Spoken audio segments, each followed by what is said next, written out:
are they going to be limited as the number of tickets they can buy? I'm trying to draw out comparisons between the National Lottery as it is and what the government is proposing to do. And the fact that what the government is proposing to do is harder to regulate, and it increases, or you're more likely to be addicted to that type of betting. Right, and they want to regulate something that people were doing at will. I could be sitting here and bet on a match that's going to happen tonight with the way it's being run right now. So you have the sports from all over all across the fraternity, and I can bet at will whenever I want. So you want to regulate something and put it into a particular box, and so you can only bet X amount of money at this time. I don't think so. I think they've seen clearly that this is lucrative for them to raise money. For them to raise money to put, of course, and it's they've seen that we can make money out of this thing. That's why the attention went to this, because of the way it exploded over the last 5 years in this country. Why do you think banks work very hard at getting as many account holders as they possibly can? It's the numbers. Yes. Now, those numbers, you will forget expensive loans and what have you. Just the cost of servicing your account alone, if you have large numbers, amounts to a huge amount of money.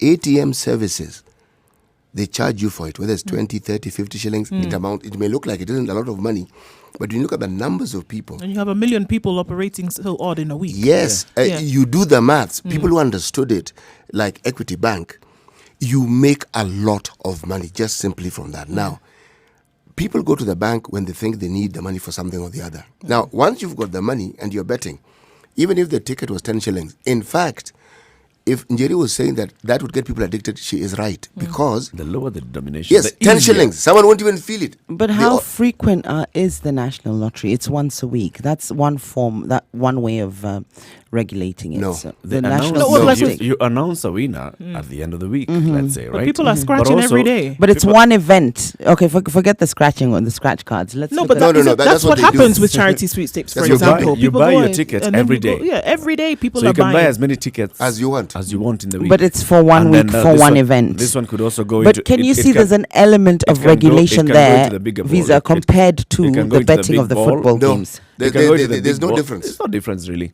You can go to the big ball, you can go into the weekly. So there's a weekly winner and then there's a monthly winner. So for some of the people who actually went into the weekly one, you succeed, then you are put in the lottery for the monthly one.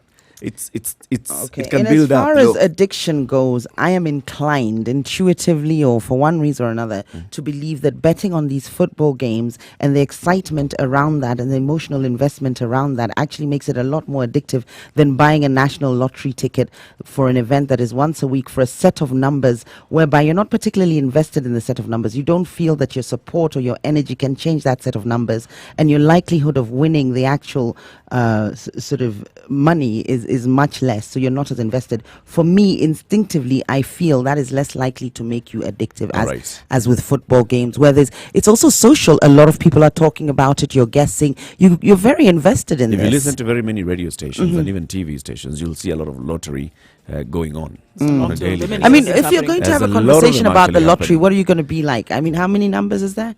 Many. Are you going to be like, do you think 60 will appear today? Do you think... Yes, it's like playing bingo. Now imagine football. With football, you've seen this whole programs dedicated to it. So the emotional investment, the social investment, not to the extent... There are TV shows in this country that actually are talking about lottery. And you're actually looking at in this case, you're looking at the probability of a number, hoping that it will fall on the number that you have chosen. And now, it will be a that number, week you're or less that likely month. to be as emotionally involved and invested with a number as you would with an individual, a human being in a football team. Come on, guys. I know you can see what I'm saying here. No. I can't. I actually see people have got into a habit of placing a lot of money on these lotteries. There are very many lotteries that are happening in the country. Regulated. What has happened now is that people have been given more avenues. But from the longest of periods, people have always gambled with what was available at the time. In the newspapers, we used to have Spot the Ball contest. Yes. Okay. And then... Was there money involved? Yes. There was Pick a Box or something like that. The Pick a Box was now TV. Show. Then you had horse races in the UK and you are betting in Kenya. Right. And you had betting companies that will do that for you. the horses here too as well, the races. Yes. But on a daily basis, people would... People who are inclined towards gambling or betting will bet. Either way. They will, yes. But if you Let's make open it up the more phone lines, accessible- 0719 012 600, so you can join in this conversation.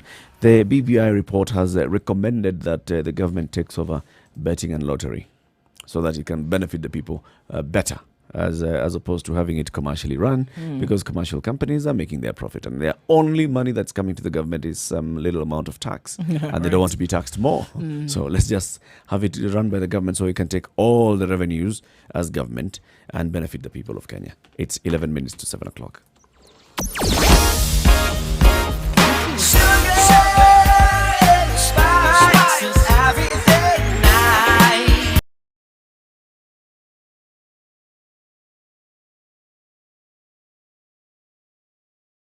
Mature, intelligent talk every morning. Spice up yourself.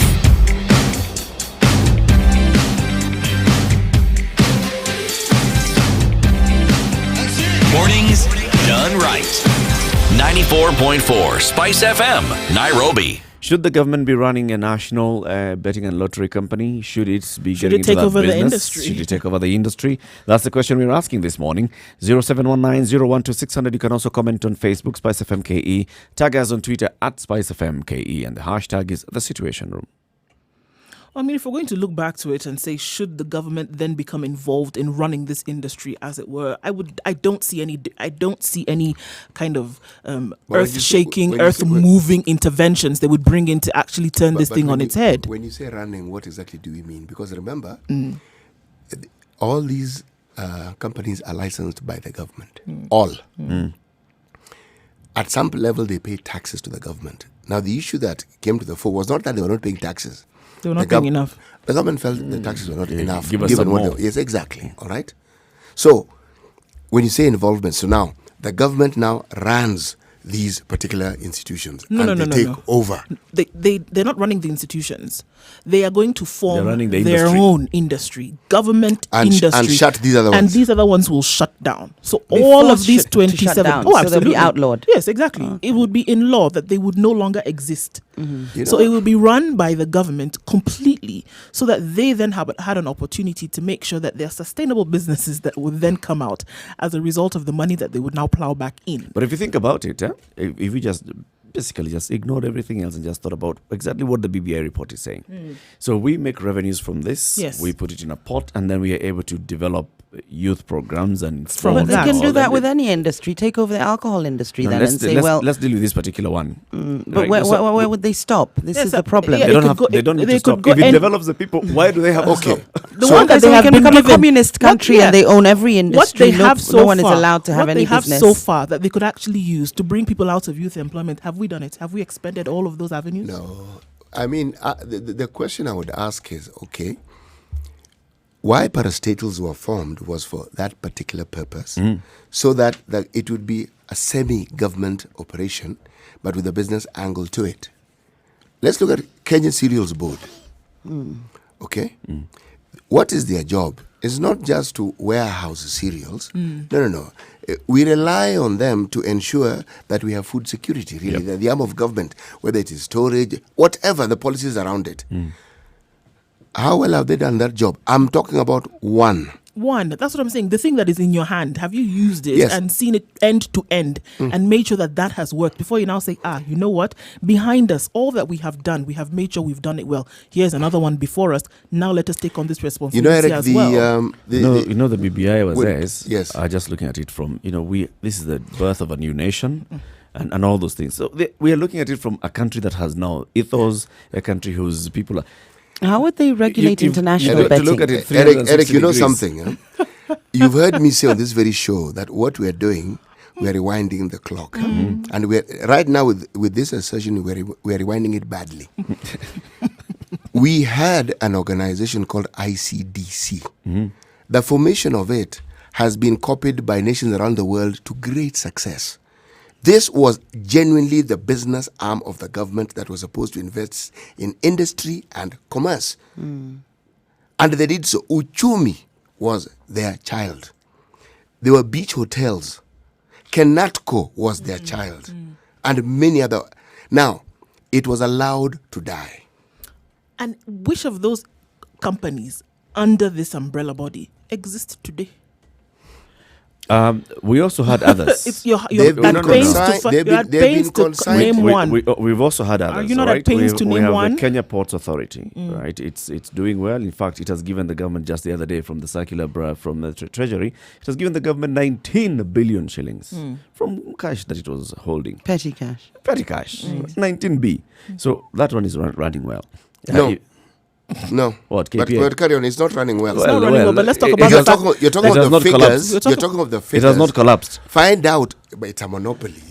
Let's look at the fact that just the other day, we have how many members of the board of management who are being arraigned in court over amounts of 4.3 billion shillings having been mismanaged or misappropriated. Same KPA. Ask yourself the question, Eric, 19 billion the government is That's where good. the national ethos How comes in. much revenue does it actually raise? You know, talking about monies that are given to the government is one thing. It raises good cash. Yes, In but terms of then revenue. the next question is what is its capacity? What can it actually do? They've been building its capacity. And also, in a bid to monopolize this sector with government, how are they going to mitigate for international gambling sites with the internet and connectivity and globalization and companies being what they are? You can easily I can buy a lottery ticket from the UK now if I want to through the internet. So I can imagine with even football games, there'll be other companies that you can do online betting with. Domiciled outside the country. There'd be what, sorry? But online, I'm talking about online. Are you then going to start limiting that and putting restrictions on that? It's going to be very heavy to regulate. How far will the arms of this industry actually be able to reach? Then, in terms of how then they will be able to regulate, I think it's far-reaching. Really, I don't think that. I think it's aspirational at best. In this case, where you say, okay, we're expressing concern and we're expressing a sentiment that too much money is being lost, lives are being altered in a negative way that we wouldn't want that to be. It should have stopped at that. So we want to come in and take over that industry so that we're ruining the lives of the young ones. Now then are so the that ones we're getting them addicted to the gambling. But hold on, we will give them money back to start businesses and then regulate thereafter. that and give them tax so holidays. There's a conflict of interest there. It's clear. It's clear that this pie looks really yummy and somebody wanted to actually, have a part of it as Apple well. pie. Yeah, somebody wanted to have a part of it as well and said, look, let's start off by telling them how terrible this thing is. We're going to swoop in and make sure then it's taken care of and then give them something later on. No, it can't work. And like I say, there's so many other avenues that the government could use. Interestingly enough, this same report in this section listed some of those avenues through which the youth could actually benefit in the country. Focus on those ones. Leave this one alone. Oh, could this just be a strategy in curbing this vice within society of gambling, whereby the governments will say, yes, we'll take it over, and they'll actually make sure it doesn't flourish, it doesn't grow, and eventually the industry dies out? Perhaps it's coming from a very, authentic, benevolent place from the government. So it would be nice if why that don't you was let true. me draw a parallel with something that isn't legal, sex work? I was going to say, actually, I thought about that. So it's not regulated. The government frowns upon it. A lot of money is being made. People are arrested if women, not the other partners in that particular activity. No, of course women. How successful has that been? In terms of regulation, I still go. Do you think the government should take that over as well? And Well, have a I'm simply asking- quasi-national since they're saying body? they can. What I'm trying to say is that the things that human beings like to do, you try and prohibit. The Americans tried that with alcohol. They'll find a way. Prohibition. Yeah. Constitutionally as well. Yes, it made millionaires out of people. Why? Bootlegging. People want to drink. Exactly. There are things people want to do. The black market per se then would flourish once you do that. You cut people off, Actually, they're going to it find will an flourish opportunity. even more. Right. So, and in this day and age, okay, what are they going to do? Ensure that these online gambling sites are restricted? What are they going to do?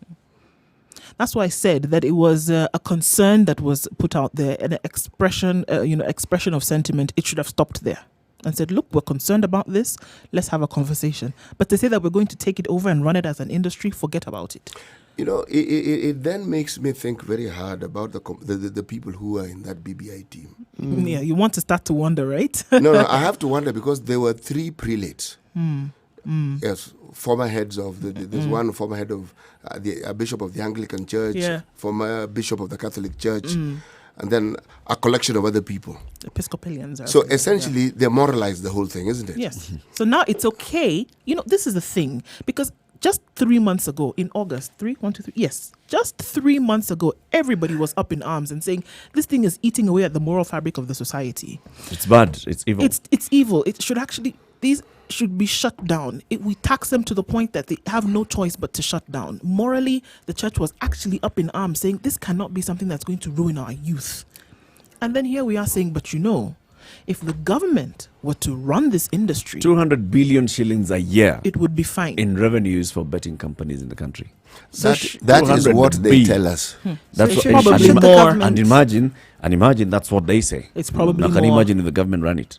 So should the government be allowed to make money and generate revenue from what we would consider unethical means? I think that's the question today. All right, you can give your opinion on that. 0719-012-600. Also, Spice FMKE on Twitter, Spice FMKE on Facebook. Good morning. It's 7 o'clock.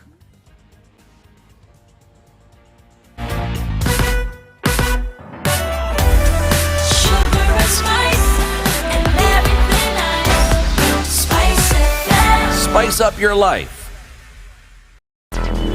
Traffic. All right, let's see what's changed since the last 30 minutes have clocked by. Ring Road is actually clear. Outer Ring Road clear. Absolutely nothing going on. Waiyaki Way, nothing at all. Smooth all the way into the city centre. 10 minutes from Kikuyu all the way to town. Nothing happening there at all. Ngong Road from Demi Lane is clear, smooth all the way to the CBD, and the weather is beautiful.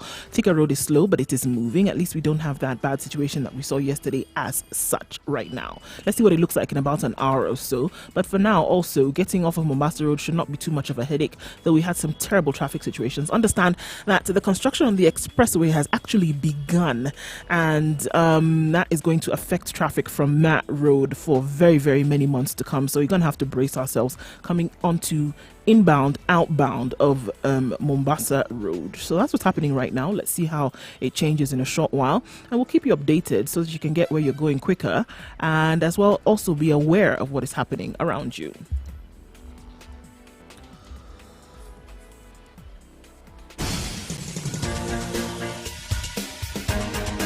This is The Situation Room, the home of hard-hitting political commentary and penetrating insights about the state of the nation. This is a talk radio experience like no other. The Situation Room, a place for hard truths, debates, and elevated conversations. The Situation Room, witty, political, engaging, deep, controversial. In the room, we have Nyeri Thorne, lawyer, political strategist, an insider in the corridors of power, ready to take on any side of the debate with her signature eloquence and grit. C.T. Muga, researcher, academic, seasoned political observer, a fountain of wisdom in these politically uncertain times. Ndu Oko, Nigerian by birth, Kenyan by choice, communications expert, Pan-Africanist, a truth seeker and believer in people power, and Eric Latif, agent provocateur, the man in the chair, seasoned journalist, news hound, a man who believes in punching up,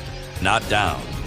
This is The Situation Room, the only way to start your day. Like we said, the Situation Room this week and probably part of next week as well, and days to come, we'll be looking at the BBI report and trying to understand and dissect some of the things and recommendations that have been made in the BBI report. We'll be joined at 8 to 9 o'clock by Paul Mwangi. He's one of the joint secretaries of the BBI task force. He'll be coming to shed some light on some of the issues. But this hour, what we're discussing is one of the recommendations in the BBI report, which is... Well, obviously that the government is going to set up a national lottery, actually take, not a national lottery, but take over and set up an industry for betting. Betting industry now will be run and regulated by the government, because they've seen that clearly the private companies have not been able to do this in the right way, causing a lot of loss when it comes to the livelihoods of young people in Kenya, when it comes to a loss of values, morals and ethics. But apparently now, when it will be run by government, we don't have these issues anymore. And we see that the proceeds that come from these activities will then now be plowed back into society and giving people an opportunity then to run businesses that would then be deemed sustainable, and making sure also that that money goes even further to setting up desks at Huduma centers whereby individuals then will be able to get advice on business, and these will be, employees, employed by the state to make sure that, all of this is run properly. And the phone lines are open, 0719-012-600, or you can call in and tell us, should the government be getting involved in this kind of business? This is what... in any business. In any business. Let's deal with this one specifically first, right? In the betting business. Should the government be getting itself involved in the betting business? For one that they shut deemed... down everybody else. At what level? Shut down everybody else and run the industry yourselves. From end to end is what they're proposing. End to end. License yourself, run it yourself, make the profits yourself, and reinvest. Then reinvest the profits in the country. Sounds fantastic. Right? Yes. And Spice FM KE as well is our Twitter handle and Facebook page, Spice FM KE. You can post your comments there as well. One of the members of the task force, like you were saying, some of the members were religious people. Bishop Lawi Matthew of the Methodist Church is among the wazairs in this. So we are saying that some of these people who we look up to and they're the ones who are like moral torches were in this report, and they said, let us get into betting. I don't think they had much opposition. Most Kenyans, I believe, think that gambling is a sin. And they put alongside it sex work. They put alongside it drinking and... drinking. Yeah. Somehow stealing doesn't come into it. No, it doesn't. These other things do. Yes. And these are things that people do individually. And the people, even if it's a harm, it's to you individually. But theft of government resources affects other people. Many other people. Remember, I've called it genocide because essentially when you take the money, you're taking resources that would otherwise go to help people with the various problems that they have. And it's intended for that. It's even planned for that. That's why you have budgets for different departments, different ministries for that. And when that doesn't happen... Exactly. So, I mean, definitely, I don't think there should be... look, I'm going to call it... There shouldn't be meddling between running business, especially when it comes to something that... this is the thing. Previously had been deemed a vice. Previously had been deemed something that was morally and ethically wrong. That had been deemed something that youth were getting involved in, or even older people were getting involved in, that did not help their families, did not raise their profile in terms of their livelihood in any way, shape, or form. But if anything, was detrimental to their very livelihoods, But now, for some reason, when it then comes under the auspices of government, then it would be fine. I really don't, because these would be the same individuals, same humans. We don't assume that they now have two heads because they're under government, that then would be able to run this thing differently. It would be the same operations that we are talking about. So where do we draw the line? We've got to be able to draw the line. I think also from an economic perspective, in terms of country economics, the government doesn't want to be seen to be meddling with private sector, generally speaking. If you want investors to come in, you want to make sure that you expose the fact, or you maintain the fact that it's a free market and anybody is allowed in. You don't want to be seen to be tampering or increasing taxes because you see a sector is doing particularly well, because what you'll find with innovation, it will avoid your country. It will go and invest in other countries and set up in other countries. So from an economic perspective, macroeconomics, or just a bigger picture, I don't think it's a good idea for the government to do this. Of course, from an ethical perspective, that's left to your opinion. The fact that they're able to do this, I think, is because you did have members of the church on board, and they're able to rationalize that it's an ill that must be taken care of. It's a societal menace, and we as government are going to actually curb that menace by actually taking over the industry and running it ourselves. And this is why I say perhaps they know, because they cannot run it as lucratively and as profitably and efficiently as the private sector, it will actually die. So maybe there's something to this. Maybe there's more than meets the eye, perhaps. It's a long game, right? So you're this seen far and wide. So maybe the churches saw this and they thought, absolutely, this is the way to go about it. We know if the government takes over, then it'll be fine. It dies. A soft way of killing anything is take it to the government. Put it in the hands of the government. Think about it. If we look at the history of governments in running business or being involved directly in business, you don't really need to think very hard about what will happen. So that assertion could actually have some serious weight to it. But there's a reality that is also Kenyan. Whenever people propose such a thing, apart from what is obvious, I have to ask, what do some individuals hope to gain from this? I have to ask that question. Because remember, until the BBI is implemented, government officials are allowed to involve themselves in business. Yeah. And government officials are the ones who are going to be carrying out these functions. It's interesting because this same BBI talked about the fact that the stipulations within the Degwa Commission should actually be removed from law. So now they're saying that, according to this report that came out yesterday, the same government government officials should not be allowed to run business. So essentially the Degwa Commission would come to naught. So it's interesting that they now say this on the other hand, because it's doing the same thing, whether collectively, whether collectively as a government or as individuals, it's kind of the same thing, because now government is going to be running its private business. And is this a BBI issue really, in terms of, if you look at what BBI is about and what ails this country? What ails this country? I think there's laws and regulations in place for most things.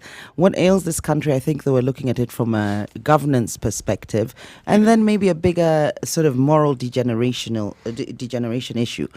But once you start honing in, and this is a report on things like this, then I start to lose some respect for this report, of which I had utmost respect, especially on governance issues. And they said this is one of actually the key, this specifically is one of the key issues. Get out of here. No, I'm serious. I think in this the is report. almost a footnote. No, it's a big thing in the report.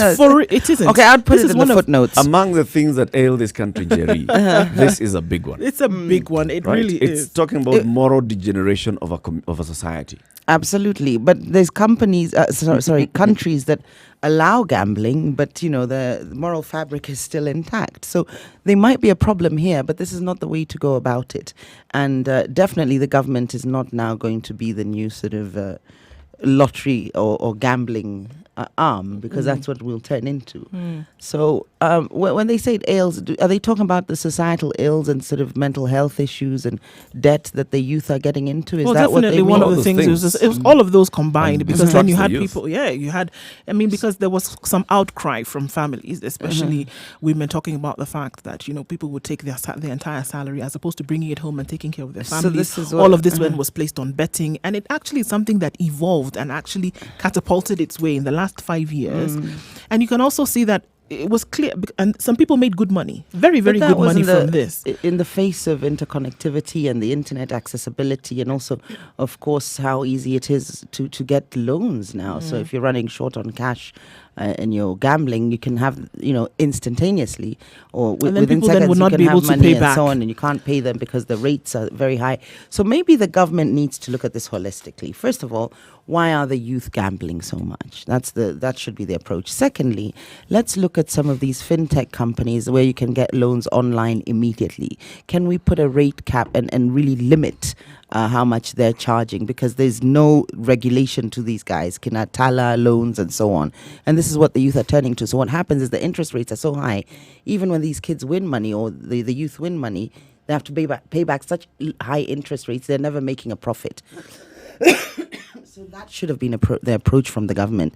But instead to say, right, we're shutting this down, we're taking over, there's going to be no difference. The ills will remain the same. It's like saying People when you're will naked. still be It's like saying when you're naked, you close your eyes so that if we can't see it, nobody will see it. And it's clear that there's been some failure in part where it comes to provision of jobs, for example, for young people, and they found an outlet through which they can get some extra money in their pocket day after day. So it's clear that if that's one aspect or one perspective that can be looked at to say, look, they found a way out. People have found a way out to put money in their pockets on a daily basis, whether it was an extra 500 shillings per week, another extra 3,000 shillings. They found a way. And to put the money in the pocket that they couldn't get jobs from in the first place. The principle on which gambling works is that people actually do win. Yes, they do. A lot of money. Yes. It's actually a large number of people win small amounts. over They time win it can all now be the time. collectively. So yeah. you cannot keep going to a place where you are constantly losing money. You wouldn't go back. You wouldn't go It's back. like we ask ourselves, the hawkers in the street that you see them day after day after day. If They these make- people were not making money, They wouldn't be there. they would not come back to this road. But I thought Yeah. the rule in gambling is the house always wins. Yes, so- it does. But they give you something. Yes, it does. To But keep you remember, going, yeah. It doesn't take everything. no, Right. it doesn't. No. It doesn't. It Consider, entices you. there are all types of gamblers. They are what they call the high rollers. People who actually gamble a lot of money. Now, they don't always win. It's only one or two people who will win that huge amount. The rest are in the 100 to maybe 1,000 shillings. Now, if you consider that an individual could even gamble up to maybe 3,000 shillings a week, okay? What happens is he'll play 100, wins 200. He plays again, wins 200. If he wins 1,000, he now puts 500. So this money actually just keeps going back into the system. Yeah. So the house actually doesn't ever lose. It's actually a business. It is a For the business, individual. and the psychology behind it is actually very sound. So it works very well for the Yes, government. there's a to actually gentleman join the called business. Skinner. Skinner is considered by many to be the father. I think it's a operant conditioning, really, in psychology. And it says that when you repeat an activity over and over and over again, I'm putting it as simply as I can, then someone gets used to that activity. And if there's a reward attached to it, then that activity is something they will be pulled towards because they know that there is a reward at the end of it. Even if the reward is intermittent, but there's a reward, they'll keep going because they know at some point the reward will be there. So, in a sense, gamblers get conditioned. And they get conditioned because the mind will obliterate the times they have lost money, but will focus on the times they have won. And every once in a while, you'll find someone has actually won more money than they thought. Now, you would assume that they'd say, I'd better stop. No, they don't. They now think, I can actually now win some more. Right. Now, that's when the house really wins because that money now just all goes back to the house. It's confidence bias. In this case, the house being the government and the entire industry goes to the house. And if it wins, everybody wins. But hold on, the government's In- going to give them back the money. Yes. When the government wins, everybody wins. It's a Eric, good thing. It's a Eric, win-win. It's a wonderful thing. We have a sports ministry. We have departments that take care of sports. Something as simple as the allowance for the sports people Don't even is get me constantly started. in the papers. Now That's with the this, government we'll giving have back. money. That's the whole point. Here, BBI nil. So Paul No. Mwangi will be joining us from 8 o'clock. Of course, these are among the questions we're going to be asking him. So what exactly went into the thinking behind this particular recommendation? Good morning. It's 16 minutes past 7 o'clock. This is a Situation Room. It's Kenya's biggest conversation.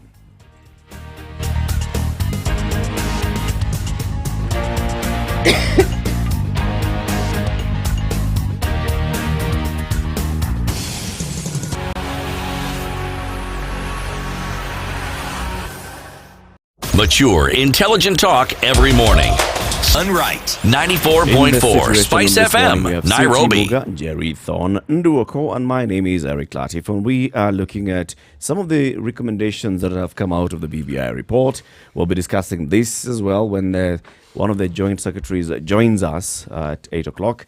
When he'll be joining us, that's Paul Mwangi. Now, of course, we've seen the report. It was launched yesterday to the public. President Uhuru Kenyatta was there. The Deputy President was there. The former Prime Minister was there. And, of course, we had very many speakers who all came out and said, you know what, you guys, the BBI, the task force, you did a very good job. And kudos to you. Well done. You have done very well. There were, of course, a number of issues that they had been tasked to deal with.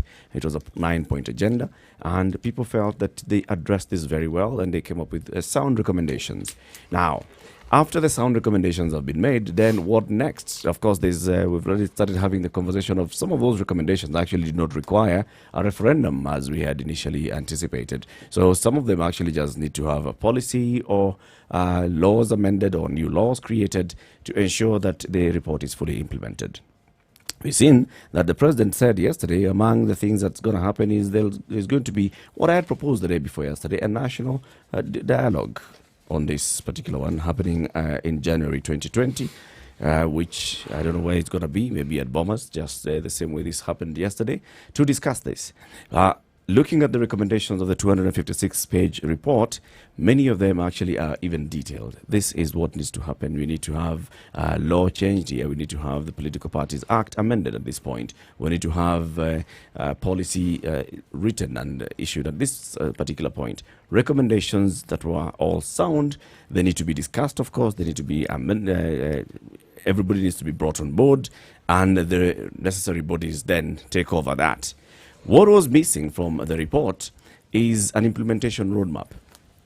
And why I'm raising that this morning is because we have seen ourselves as this country. We have had very many reports. In fact, we pride ourselves in coming up with commissions and task forces. Every new problem is thrown at a commission at it or a task force. And those reports come in and they join the shelves. They're hardly ever implemented. This particular one, because it does not have any timelines on the implementation, any specific roadmap on how it should be implemented and who should be implementing the BBI report, runs the risk, a very open and living risk, of actually just joining the other reports on the shelf. And in 2 weeks' time, we'll have moved on from BBI. We'll have something new to talk about, and we'll never see the BBI report coming to life. This is a clear and present danger. So we've seen task forces and commissions, even going back to the 80s. One of them was the Miller Commission, which was investigating the then Attorney General, Charles Njonjo. We have seen in 1990s, in 1997, for example, there was the Akilano Akiwumi Commission, immediately after the 1997 tribal clashes. Went, sat, prepared a report and said what should happen to ensure that we don't have tribal clashes in the future. It was never made public. It was not fully implemented. We had others, big ones, like the Goldenberg Commission, the Justice Samuel Busira Commission on Goldenberg. Of course, it sat, received very many, summoned very many people, questioned them, it prepared a report which recommended further investigations on certain individuals, and it was specific. Investigate so and so and so and so, and this is for the Attorney General to decide whether they can take them to court. It was made public. It was not implemented. In that, further investigations of those individuals, and the outcome of that was never publicized by the Attorney General. Others, including the Atur brothers Kiruki Commission. So the Atur Armenian people who came to the country, there was actually a public commission that was held to investigate this, came up with a report. The report recommended a couple of issues, never implemented. All these task forces and reports, this is what we are very good at. We receive reports, we praise the report, and then we say this one shall be implemented. It has not get implemented. The TJRC report, for example, was formed after the 2008 post-election violence. And among the things that was to look at, it was look at our historical injustices and see how can we completely deal with this past and bring our country to a good footing. In the TJRC Act that formed the commission, it had said that the report of this commission shall be made public and it shall be implemented by the government. And then just before they released their report, Parliament amended this act and said Parliament shall consider the report before it is made public and implemented. Of course, you know what happened to the TJRC report. It was a very sensitive document as well, considering we hadn't fully stabilized, and we still haven't, and I think that's what the BBI is about. TGRC, to me, had an aspect or an element of being retributive almost. I think what's different with the BBI from all the other reports and commissions that you've spoken about, I think, first of all, the magnitude of the whole thing. We've never seen the country come all together as one, opposition parties, all coalitions, all come together. The whole nation was represented yesterday. You can see that in the front page of the Standard. So the magnitude of this, the scale, and also the issues that it touches on, the political, legal, constitutional, social. So you can see the will here is definitely there. And with the TGRC, it had an element, because that's the only one I can compare in terms of reports and recommendations. The TGRC is the only one I think would have the same magnitude as what the BBI is trying to achieve, or what the BBI is. And for me, I find the BBI is more about restorative justice, if there's any justice. It's more about looking forward and reconciliation from a forward perspective, as opposed to retrogressive, retrospective. We're not looking back. We've learned from the past. This is now what we're going to do moving moving forward. And it's very difficult to actually fight the implementation of this. There's nobody getting into trouble. There's nobody being punished for anything. We're actually changing systems now. We're not punishing and approaching people and asking them to behave in a certain way. There's no one who's going to be charged with anything. What we're doing is we're changing systems so that we never face the ills and we never go through what we've seen in the past in terms of the violence during elections. I can give you a similar report that was also saying let's go forward. The Justice Johan Kriegler report. This is the Independent Review Commission. It was auditing the 2007 general election. It actually came up with reports on how to make sure that our future elections are as credible as possible. That report has not been 100% implemented so Did far. it indict? It was not indicting.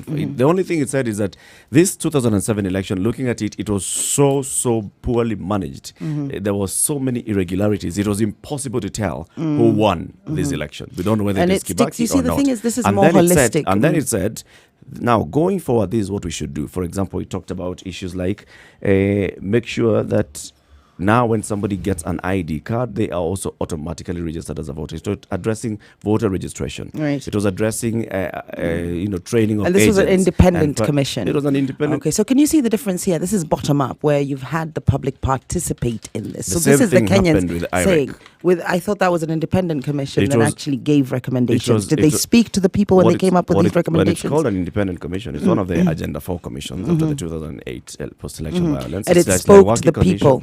It was like the Waki Commission. It was actually comprised of experts who sat back and looked at the electoral management system. And they said, this electoral management system, this is what you can do to make sure that you strengthen IEBC and strengthen your electoral management. Okay, did they get the solutions from Kenyans? I don't know the backdrop of all of this. I want to understand how legitimate in terms of, did Kenyans feel that they owned this report? Yes. Were they involved? Were they, forget questioning, Whether were they were part of the solutions? No, they were not. They were not asked because this is not what was happening in that particular one. Now, this is particular what one- I'm saying. With And this, I'm with the not saying- BBI, I'm not saying- Kenyans have been asked. If you look at the participation aspect, Kenyans have been asked. I'm trying to draw lines and show you why this, I think, will be implemented. By who? Now you show me. By It's okay. whom it will be implemented? We're in agreement. We're in agreement that yes, it's a good report. It went around the country. Tell me these recommendations. Who is going to implement them and by when?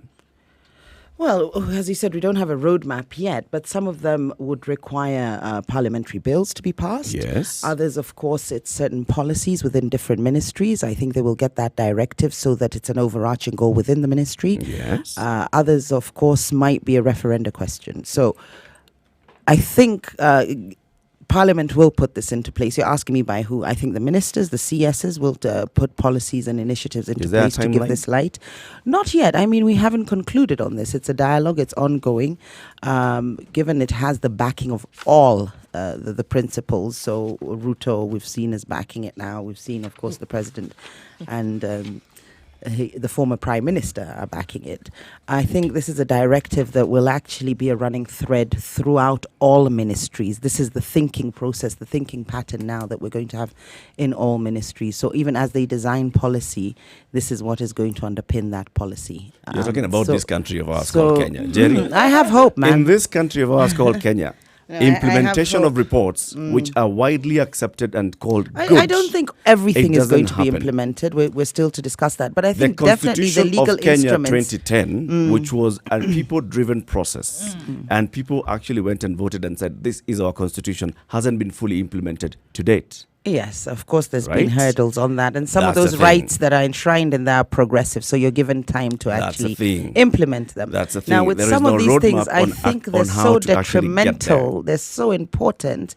The magnitude and gravity of the consequences of not implementing them, I mean, could be civil war and cessation. That's what the talk, the rhetoric and discourse after the 2017 elections was cessation. Because of now, not that's fully very, implementing the that's 2010 very constitution. dangerous. That's why we had this no, kind of No, conversation. because of having a democracy that doesn't serve us as a multi-ethnic democracy. That is what happened.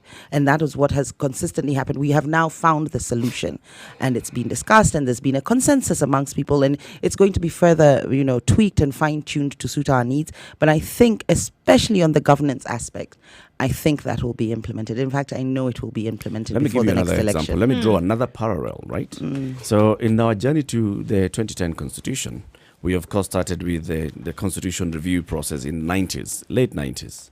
And we had the first report, the Yashpal Gai report. They went to Bomas.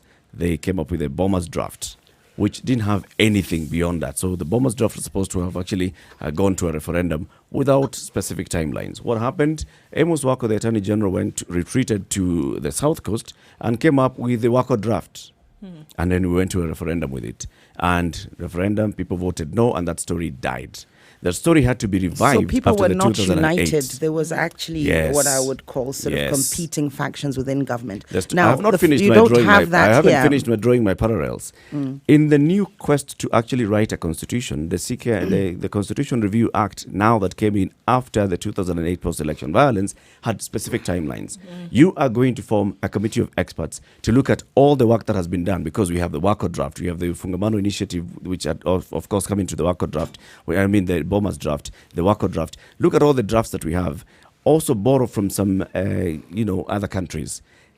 Committee of experts sit within X amount of time. You shall release a report.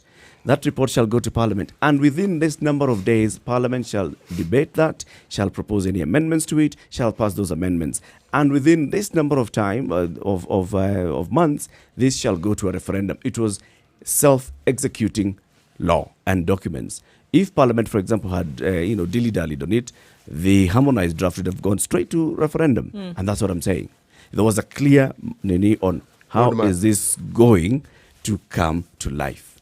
We don't have that here. And knowing our history as a country. But that's not to say it can't be done tomorrow in Parliament. They could easily put a bill forward. Of course. Moral in this regeneration country, of course, program. anything can be done Act. tomorrow in Absolutely. Parliament. So once they put the act in place, Just like that the would have the TJRC. stipulations The and the TJRC, deadlines for you example, speak nothing of. stopped Parliament from discussing it. Nothing has ever stopped Parliament from actually discussing that TJRC report. Nothing. But are you seeing this is in the interest of politicians as well, for a change? For the first time, the politicians have something to gain here. What, the BBI? Now So they're the ones, only absolutely. thing, so the only thing they can discuss, I am if giving they you do, fuel. I'm explaining to you why. The only thing that they can discuss is stuff that affects them. I The think other that- things no, that I affect think the that's a country, the catalyst. population, things like betting that we're discussing, things like women, like we're discussing, may never see the light of day. No, I think you have groups, special interest groups that are pushing for certain things. You heard how passionate the former nominated MP was yesterday, very passionate on the phone, and they're the ones pushing certain agendas. So those interest groups will ensure that these things are debated. They'll ensure that there's instruments, legal instruments that are designed and legislated for to give effect to some of these recommendations. I don't know why you're so skeptical, because everybody has to gain here. You don't have a difference in opinion in terms of there's no opposition to this I think the in skepticism, government. I think the skepticism comes from historical experience. Historical experience is what And this is a informs- solution to all those injustices historically, and Every commission that was set up was intended to provide a solution. Every body that has been set up to do something or the other was to provide a roadmap and a forward path with which the country could restore itself and probably find itself, steer itself back into the right path. And the net results are what brings about the skepticism. And Eric is on the right track here. Skepticism is the best way to approach these matters, because history has taught us that, as always, there'll be a lot of talk about it, there'll be a lot of talk around it, and that's just about it. Talk. Well, I'm quite glad that the discourse actually today is framed around the implementation of this as opposed to the resistance of it. So ideally, if we can stick around pushing the government to implement this, it means, first of all, we agree with it, we like it, we don't have resistance, we're not politicizing this, we're actually, the onus is on the government, and we're pushing for that as a duty for them to implement this. So I like the discussion, to be honest. We're not sort of bashing the BBI as we were previously. We're not politicizing it. How long has the two-third gender rule been in force? 2010 to 2019. It's a progressive right, and we're getting there. 19 years down the line. Two bills that have gone. 9 years. 9 years. Two bills that have gone to Parliament. Two bills that have actually not gathered quorum. For reasons like lack of quorum. Intentional lack of Yeah, quorum, of course. So I mean, but we have to remember that Parliament is male-dominated, and this is not something they want. In so this it's particular an one as interesting well, paradox there. intentional Enigma things will even. happen. Intentional things will happen. Why do I need to do anything? I mean, I'm still secured as a member of Parliament. Let's take a look at what's happening on the roads. It's 28 minutes to 8 o'clock. Mature, intelligent talk every morning. what's happening on the roads? Absolutely 94. nothing. No thing. Traffic is not giving us the headaches and nightmares that it was giving us yesterday. Coming off Mombasa Road, coming off Langata Road, Thika Road, as well as Langata Road, Gong Road. Jogo Road, around the city, it's really not so bad today. People are now battling potholes to try and get out of that. So Nairobi City Council, you're actually contributing to our traffic woes as we see them in the city. County government, not city council. Sorry, Nairobi County government as a whole. There we go. So calls on that to have that looked at. Tafadhali. But it's not so bad. It's snaking along and it's moving, getting us where we're going this morning in a bit of a faster way than what we saw yesterday. If you see something that we need to highlight, please do give us a call. 0719012600. Shoot us a message. We're on Twitter. Let us know. Mature, intelligent talk every morning. Spice up yourself. Mornings done right. 94.4 Spice FM, Nairobi. It's a situation room right here on Spice FM, broadcasting in Nairobi on 94.4. We are in Mombasa on 87.9, 102.5 in Kisumu, 96.0 in Nakuru, 96.7 in Eldoret, 90.9 in Nyeri. Malindi, we are on 97.7. We live stream the show every morning on Spice FM KE Facebook. We're on YouTube, Spice FM KE. And also our website is www.spicefm.co.ke. From Kenya to the world, you can watch this show anywhere in the world. Also, join the conversation on Twitter, SpiceFMKE, and our hashtag on Twitter is The Situation Room. This morning, we're talking about the BBI report. It was launched to the public yesterday. We'll be joined by one of the joint secretaries, Paul Mwangi. He'll be coming in the next hour. But this time, we're also looking at the recommendations that have been made far and wide on 9 points. And in fact, they were deep. But then there is no implementation roadmap. So what happens to this report after we've talked about it? We held hands. We were told by the Tanzanian foreign minister, hold your hands together and say we shall move forward together. You're very skeptical and I pessimistic. am completely skeptical because I have not seen. In fact, we've been discussing parastatals, right? President Uhuru Kenyatta formed a task force to look at harmonizing parastatals and making them work and leaner. Okay. One of the things in the BBI Eric. report is actually saying make government lean. If that report has not been implemented, who do you think is going to implement this particular one in the BBI report? You have to look at the political landscape that we're currently dealing with. It's very different from previous reports and recommendations. First of all, devolution. Devolution is going to be the fuel to making sure this report is implemented, because the devolution family, i.e. governors, MCAs, senators, and so on, they have the most to gain from this. One of the recommendations, of course, is to increase the resource allocation to the different counties. Now, as a governor, you're going to drive that. If you take into account the political dynamics that then creates, because as a governor, you want, or rather as the president, you want certain counties on your side, and the governor can sway persuasion or can persuade the electorate there. So there's political dynamics at play here, or there's dynamics at play here rather that actually will act as a catalyst. So devolution is the fuel, and then the fallout or the political dynamics that come with will be the catalyst. So from that perspective, you can see that this report will definitely be implemented. Especially, who is going to implement it? Well, I've just given you the pressures of the system. So the pressure is going to come from governors for the government to increase the allocation. This government is the executive and the treasury to actually increase the allocation, because we are not saying we amend the constitution. Or if we say it's about amending the constitution, this has to come from the executive as a bill to the National Assembly and the Senate, and then this bill shall be debated by Parliament, and it shall go to the Senate, and then it shall be passed.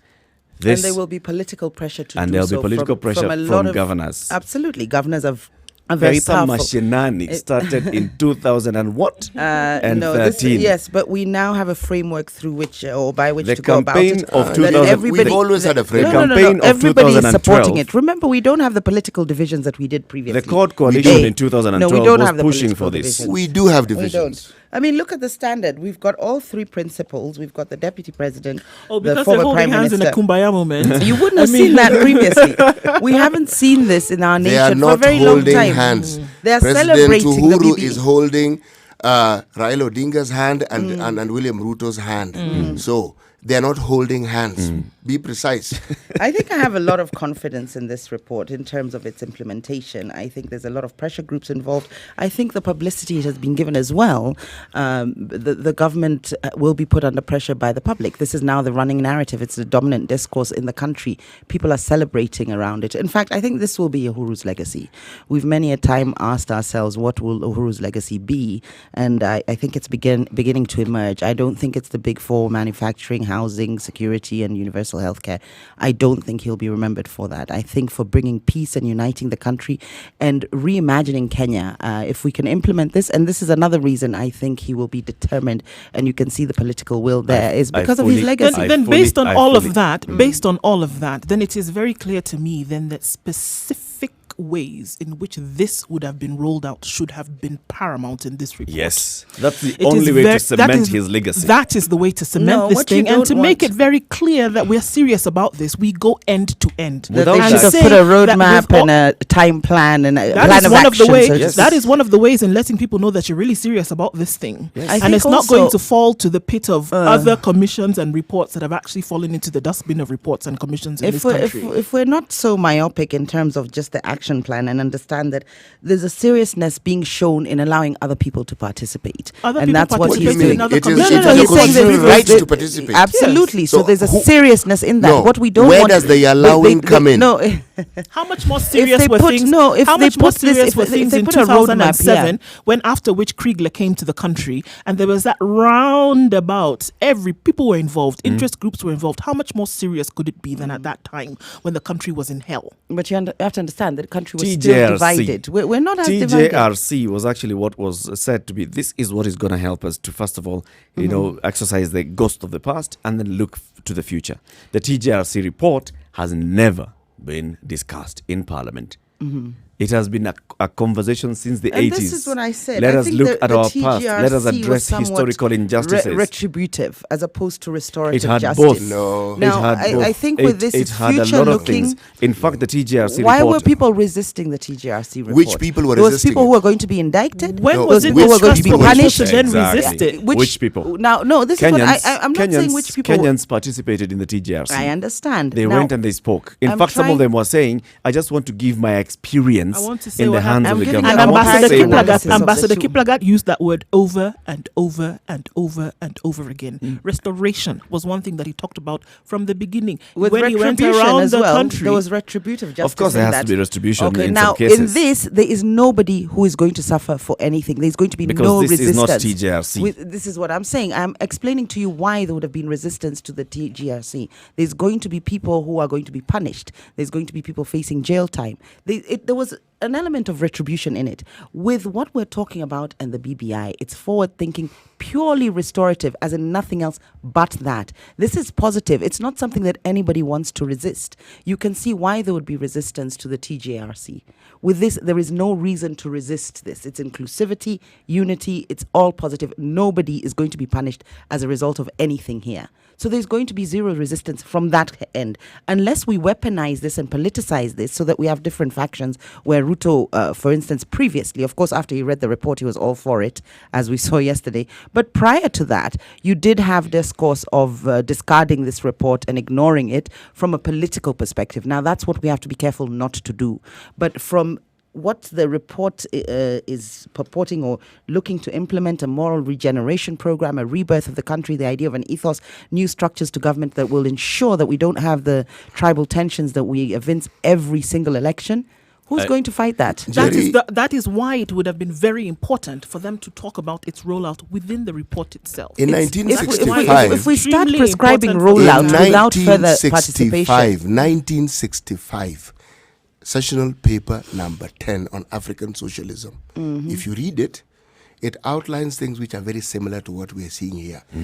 Tell me when that was fully implemented. It was a perfect roadmap to what Kenya ought to be and how we're going to make Kenya this wonderful place where there's equitable justice for everyone. We will be fighting the enemies of hunger, ignorance, disease, and a host of other things. They may have attempted to do so, But the African socialism never took off. There was a lot of interference from the West. Jerry, there can't be an excuse for everything. It was during the West there still was a lot of exists. There can't be an excuse for everything. If you remember, the West was fighting for dominance in terms of East and capitalism and then why did they allow us to have independence? And so on. I think there was a lot of pressure for decolonization from America to Britain. And we were fighting for it. America was not didn't have the power to give Britain any pressure in the 60s. It did. America put a lot of pressure on Europe to decolonize. That's there as a policy. They also gave us independence because we were fighting for it. That was the catalyst to it. Jerry, if you want to use that argument, then you're going to say I think we can discuss that Britain had realized that it was in their interest to allow their colonies to have some form of independence. Yes. It was a decision they made. So they programmed it. And that's why the independence followed. But they still in the same period of time. The West still interfered. And remember, there was a tussle for sort of for capitalism over socialism or communism within Africa. Small things you that found need to be Tanzania implemented. leaned Let's towards go that to way. Tanzania. Let's not go back. Let's come back into the present, right? The BBI task force. Small things. The Education Ministry report. October 31st. October 31st. Have you heard about it? Before that, there was another report. When was it? 2014. 2014. Implementation of that report, and it was not anything retributive. Nope. It was basically just saying what is the situation around the country? Yes, in terms of structures. Just tell us how things are looking. In fact, what is interesting is that if you remember the report that related to schools and safety, it had been out and it even pinpointed institutions that did not meet the standard. What happened? Nothing. One and of that's those why same we had the institutions accident. fell down. Yes, exactly. There we go. go. Against that background, this positivity that you're speaking of, we are being think positive. this report is we've also got to force our leaders to take action, and we've got to force it by. For example, this BBI should now, the next steps should be very clear. BBI from this point on, yes, it was presented to the people. What is a forum for discussion among the people? And then from that point, how does it go to Parliament? By what time? You see, Eric, and when should parliamentarians actually discuss this? When should they pass it? If we absence, don't do that, Jerry, I mean, this the report parliamentarians, is very broad. Eric, in the absence of what you're saying, we don't have a social contract. Yes. Because it's just a report, it's there, and that's it. When you give us and timelines, it is a report. It is a contract by which we can hold them hold them accountable and say, accountable okay, to say, you said you do by this by this this time, time, this where would is be it? done. You said Remember this by also this what time, you where don't would you want do? to do is force things down people's throats. We This do is want to do something that. comes as an Excuse instrument me? for reconciliation. We want to no, do I'm that. talking about as the powers that be. You don't want to But force how- anything down, how does a down timeline the force citizenry's people? throat. How does a because you start timeline? to be prescriptive. This No, is it's something just asking people to be No, accountable. no. And there's absolutely Remember, nothing wrong with before that we for a read government this, that what if we previously didn't has agree not with been it? accountable. It's just that Was we really BBI like this report. We agree with it and Jerry, we want it implemented. Was BBI Before forced that, down our throats? No, nothing Because is being forced Raila down and our Uhuru throats. sat and they agreed and they shook hands and they said, Now, what I'm let's form saying, this task if we were force. They prescriptive formed this about task the force and roadmap they registered. thereafter. They formed the task force. They gazetted the task force, and they told them go around the country. And I'm come up with aware a of how report. it came about. We're now Was it discussing. forcing it down our throats? No. It was not forcing it down our throats, but they told them come up with a report. Others would have told them just go and listen to the people and tell them This is what we're going to do. or tell them this is what the president did with the former Now, what prime I'm minister. Shake saying- hands. What I'm saying, given the nature of this document and the fact that it acts and serves the purpose of bringing us together, uniting us and building bridges, as the name suggests, it's a reconciliation instrument, no doubt. We have to be very careful that we're not prescriptive. So there's recommendations. If you start stipulating timelines and methodology before people have agreed on it, before people have read it, you can get some resistance because people will Timelines think, should include when people Let me should read finish. it. Timelines should include from the day before yesterday when the report was presented to the president, what happens next, all right? And there are timelines to it. By how long do we want to give the people time to actually read this? Then what happens after that? If there are things that need to be implemented as policy by the national executive, when should we expect to see these policies? If there are laws that need to be amended in parliament, when should we start seeing the bills, the draft bills in parliament? Look, if we don't do that, this thing, Kina Paul Mwangi will have done a lot of work. It's half finished. Then they've gone. It's And incomplete. This is it. Without a roadmap, it's incomplete. But hold on, there's the next step, which is a national dialogue. So now people we've seen What are we going to be dialoguing about when we don't have timelines? We Wh- can when then is we that can national dialogue dialogue? about the timelines. When is the actually, national this is dialogue? now the opportunity No, to dialogue no. about the timelines. I Jerry, think Jerry, timelines is a non-issue here Jerry, at the moment. the as public things stand. cannot decide for the This thing executive. is its infancy. Let it grow, baby steps. We now have the idea, we have the recommendations. We can now start walking. We're crawling as a baby. We can start walking. We can have the national dialogue. Before then you we can get a start baby. talking and Before eating. you But get the a same baby, when baby they you- told you when you're between going the for- ages of 7 months to 8 months, baby should have sat up. Yes. By 10 months, baby should maybe take its first step. Bring the baby for By 4 months, immunization. bring 6 weeks, bring baby for immunization. We're at know that. After that, conception. baby would have started taking some solid food. And there you are know, at timelines conception, that you know- at some point you We're should at have At met. conception, Come on. this baby will be in your tummy for this length of time. You know. When you go to the doctor, he will then give you a due date. So Exactly. the doctor here in this case is going to be this conference. I think it's important. When that is this we conference? give. I don't know when the conference is, There but I you think go. no. I think to reduce this to the fact that there's no timelines and use that as the measure and the yardstick for how serious We and know- the likelihood we of this know being this implemented. country. I think that's too simplistic. Goodwill Based is on not the fact something that that you what has give happened to the historically- government Actually, of Kenya. Jerry, it's your argument that's simplistic. We have a plethora, an entire list of commissioned and non-commissions that have been set up throughout the history of this country. And I've And the given track you- record of those things, you've given us a perspective that supports government activity, and we're telling you, No, it doesn't we're support not buying government it. activities. I have given you the change in landscape, political landscape, the fact that with devolution and with what the governors want and the power that political and social powers that governors have, they're going to be able to push for this. Remember, resource allocation is they're wanting to move it from 15% to 40% to each county. 35 plus. Governors are very interested in this. They're going to push for it. Now, central government needs governors' support. They need county support. So they're not going to let them down. So those dynamics at play, those political dynamics, will actually act as the fuel But and the Jerry, catalyst to ensure why this have you happens. left out the MPs? Because even their constituents are not being interfered with either. Sure. Of course, this is what I'm saying. There's a lot of political players who stand to gain from this. So there'll be very little resistance. And the fact that we're coming up to an election. So I think that gives us a timeline that's not defined. There's an election coming up. We're talking about having a different electoral system in terms of proportional representation. We're talking about having a different governance system whereby we have a hybrid of a parliamentary system or somewhat a parliamentary system where there's a prime minister and a president and their deputies. Jerry, we're we understand talking about that. an election. We have an election date, 2022. I think that gives us a timeline or a framework to decide on timelines. Jerry, we know we have to get it done Jerry, before 2022. Who doesn't know we have elections in 2022 in this Absolutely. country? There we have it. We have a timeline. Oh, okay, so according to Jerry, by 2022, Everything the in this implementation report will of be this implemented. report would have been sorted out. Not everything, but a lot will be implemented. Everything might not be implemented at all. People might not agree on certain things. But I This thought is everybody, still open. I thought everybody was It's going to still- agree on it's- this. It's still on When in are dialogue. people going to disagree on this?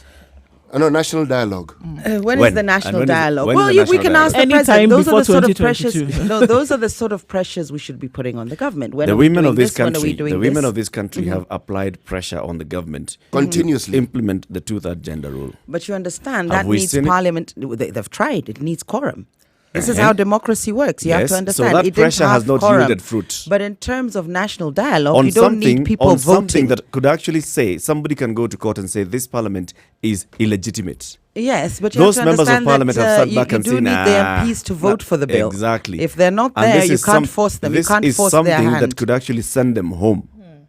Who the MPs? The MPs. Yes, It's something but that could send them home. They but don't. But also, they can't be forced to vote for something. That's where the checks and balances come send in, and them that's home. when you start seeing that the some of these Constitution is quotas. very clear on that. Some of these They quotas, don't vote on this thing, you send them home. No. You don't have to vote for something. You can't be. Otherwise, why have a vote? If you're being forced to If vote they for don't, something. if they don't come up with a mechanism to ensure two-thirds gender Anyway, in when all's Parliament, said and done, I have send a lot of them hope home. in the BBI. I don't want you to kill it. I think it's something completely different. See, she always misses the point. The Yes, she political does. This landscape. whole It's not thing- killing, it's no, critique. no.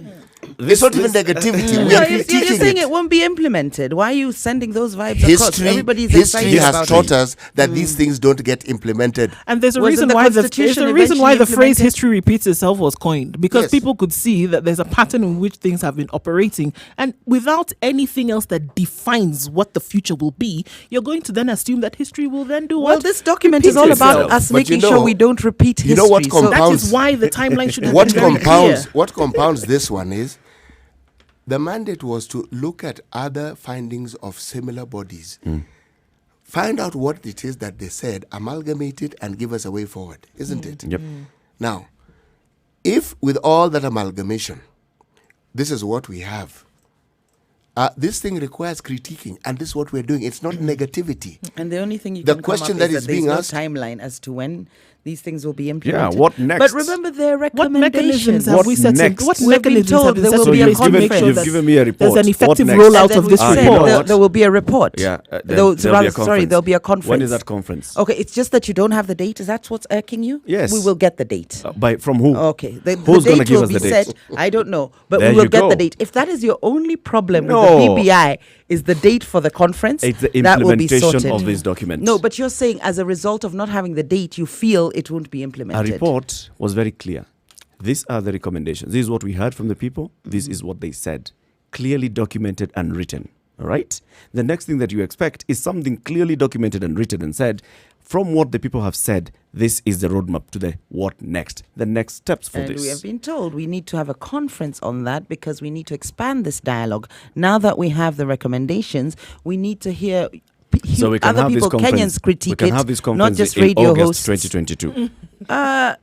It's the date. I agree with you. If it's the It date can you start- want, it no, can no, no. start in You want the date. implementation of we will this, find which the starts date. with the conference, can start in Okay, 2022. we've also got to be reasonable, and we've also got to be sort of use common sense. Yes, it's not please going do. to start Please in do both of that. 2022. Please do both. It's use not going both to of those. start in Jerry, it can't 2022. be that when someone has a contrary view to yours. It's not that- a contrary that view. they It's the are fact that there is they are- no date, and he no, has used that they are now not to that bash they don't have common the sense likelihood. and that they are not speaking sense. No, this is critiquing. This is what it's all about. And what I have said And is you that. critique. You look at But it and say, critique the content. The critiquing the No, fact that I they am don't not have a critiquing date. the you see, it's content. you who's being prescriptive now I am and telling us how to critique. What to critique? Yes. When do you want us Okay. to start critiquing? Okay, the- give us a the roadmap to this implementation? critiquing and give us timelines. So for how long should we look at the And content what exactly today, should we tomorrow? critique? In terms of dates, perhaps they could have been set. I feel that would be premature and a little prescriptive. I think further discussions and negotiations and dialogue need to be had, and I think that's the sort of agenda and plan here. But in terms of implementation, this will be implemented. You can see the political resolute, you can see the legal need for it, the social need for it constitutionally. I can't stress enough how important it is that we start to have structures that support a peaceful election. I think also this being what will be Uhuru's legacy, this is my opinion. You can see where the political will come from the leadership perspective. The magnitude of this, the airtime and media time that it has received, the fact that all factions of government are united in this. The devolution family, of course, has a lot to gain from this, so they will definitely be the catalyst Pushing or the it. fuel. Jerry, the we fuel always have for it. peaceful elections. So don't say we should have. We always have peaceful elections. It's the aftermath of the elections that are the Which issue are part here. of the elections, so we're splitting hairs here. What you're CP. discussing, They're part Jerry, of the elections. what you're discussing, the entire landscape that you've painted, 2008. This is where we were. There was a 2008, lot- you didn't have governors. No, You didn't have no, devolution. no. We had. You're not understanding. There was Devolved there government. was the National Accord, which came up with the agenda for commissions. Yes. Among them, I've just read the Kriegler Commission, the Waki Commission, the TJRC. All these things, they went and they were collecting views from the people, and others were actually sitting down, experts sitting down and working on recommendations for how we can move forward and ensure that what has happened in 2007, 2008 never recurs. And there was a lot of goodwill around the country because we had finally attained peace. There was a lot of goodwill to make sure that we shall implement everything that these commissions do to the letter. Here we are. I think the Waka politically Commission there were still recommended, among other tensions. things, the formation of a local tribunal. And then they said, if there is no local tribunal, then this envelope of a couple of people shall go to the ICC, and that's when prosecution shall take place. Local tribunal never saw day of light. Light of day, right? Never No, happened. no, but you're right. That Day- day of day that of day of light, light never yes, came. it Never came, right? Yes, it's true. Even that day of IREC, that Cricket day itself Commission, never come. came. Among the things that they actually said, implement these ones, we have not done. We have not. And we've spent this whole implemented the hour, same. Eric, me explaining and That there's doing a goodwill. comparative And I'm analysis. telling you there was no, goodwill. I was explaining That why. there's pressure. No, There but was you a can lot of see, pressure. The pressure was you can see especially why the goodwill was ensuring there. that we have an IEBC that never does what it did in 2007.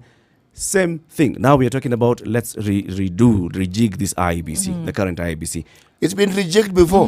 And this Three is times. why. Sent home. 3 And times it is since for this- 2007. It is for this reason that we now have to approach this holistically. We've realized it's not just the IEBC, it is perhaps the system. It is this presidential winner-takes-all approach that leads us to where we get to. So we have to change that. And so you can see the gravity of what's at stake here. You can see why it is important to implement this. If we have rejigged the IEBC before, so we have made measures to try and ensure we don't find ourselves in the situations and the sort of tensions and political divisions, tribal divisions that we find ourselves post-election every 5 years. We've tried to rejig the IEBC. We've tried to harden sort of hate speech, and there's laws and statutes that have come banning that. It's not working. So this is why this is so important. This is after having failed so many times, we've decided we need to restructure government. We need to reimagine this. And this is a holistic How do you approach. safeguard that, Jerry? This is a holistic we approach. we leave it to the whims of the political class to actually ensure that this, what we are feeling right now, But the but feel-good sorted out. factor that we're feeling But right now shall maintained. actually come to I mean, life. don't you You're think? so skeptical. This feel-good factor, you're scared it will go away. And already Yes. you're not. Just enjoy the moment, No. man. But I mean, ask then the when you question. wake up- Ask the question: if these other commissions and the recommendations were not implemented, no, let's say if they had been actually implemented, would we have needed the BBI? No. No. We would have needed it. The BBI, remember, is about bringing about a bigger piece. And the or other baking a commissions were bigger for what cake. exactly? No, the structure of government is what will be changing here, because now you'll have more people at the top, That which is has been what the you problem. see in the BBI. This is what There I are see. As to 9 whether that points. In needs fact, to go into the recommendations referendum. of this BBI, and we'll be joined by Paul Mwangi. He'll tell us they have looked at very many. Number one, national ethos. Aside from the structure of government. Right, aside from structure of government. I'm telling you what Very I find many other important things. constitutionally. Now, the MPs may Yes. not find that important. Shall you ever see the light of day of this thing? Never. If it doesn't suit their personal needs. No, this is actually the key to making sure that we don't find ourselves in the situation that we do after every election, where we're very divided as a country. Tensions are high. There's violence. People die because of elections. So let's welcome Paul Mwangi, who's joining us for the next 1 hour. He's here. He'll be telling us a lot more about the workings of the BBI task force, and of course explaining some of the vipenges of the task force report itself. Good morning. This is a Situation Room. It's Kenya's biggest conversation. It's now 8 o'clock.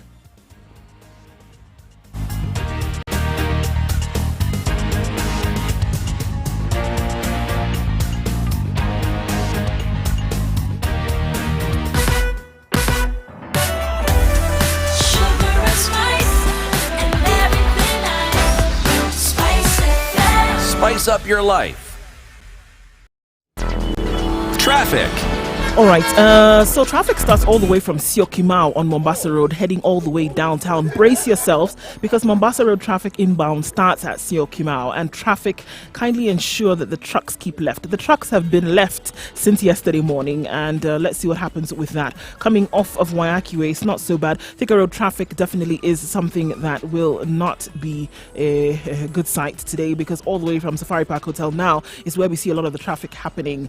All right, around the city, coming off of Langata Road and Ngong Road, it's not so bad. It's your normal morning traffic. But where we have a sore today is Mombasa Road and Thika Road. Let us know what it looks like in your neck of the woods. 0719012600 is the number to call. Send us a shout or tweet us. Waiting to hear from you. Let us know what your part of the city looks like.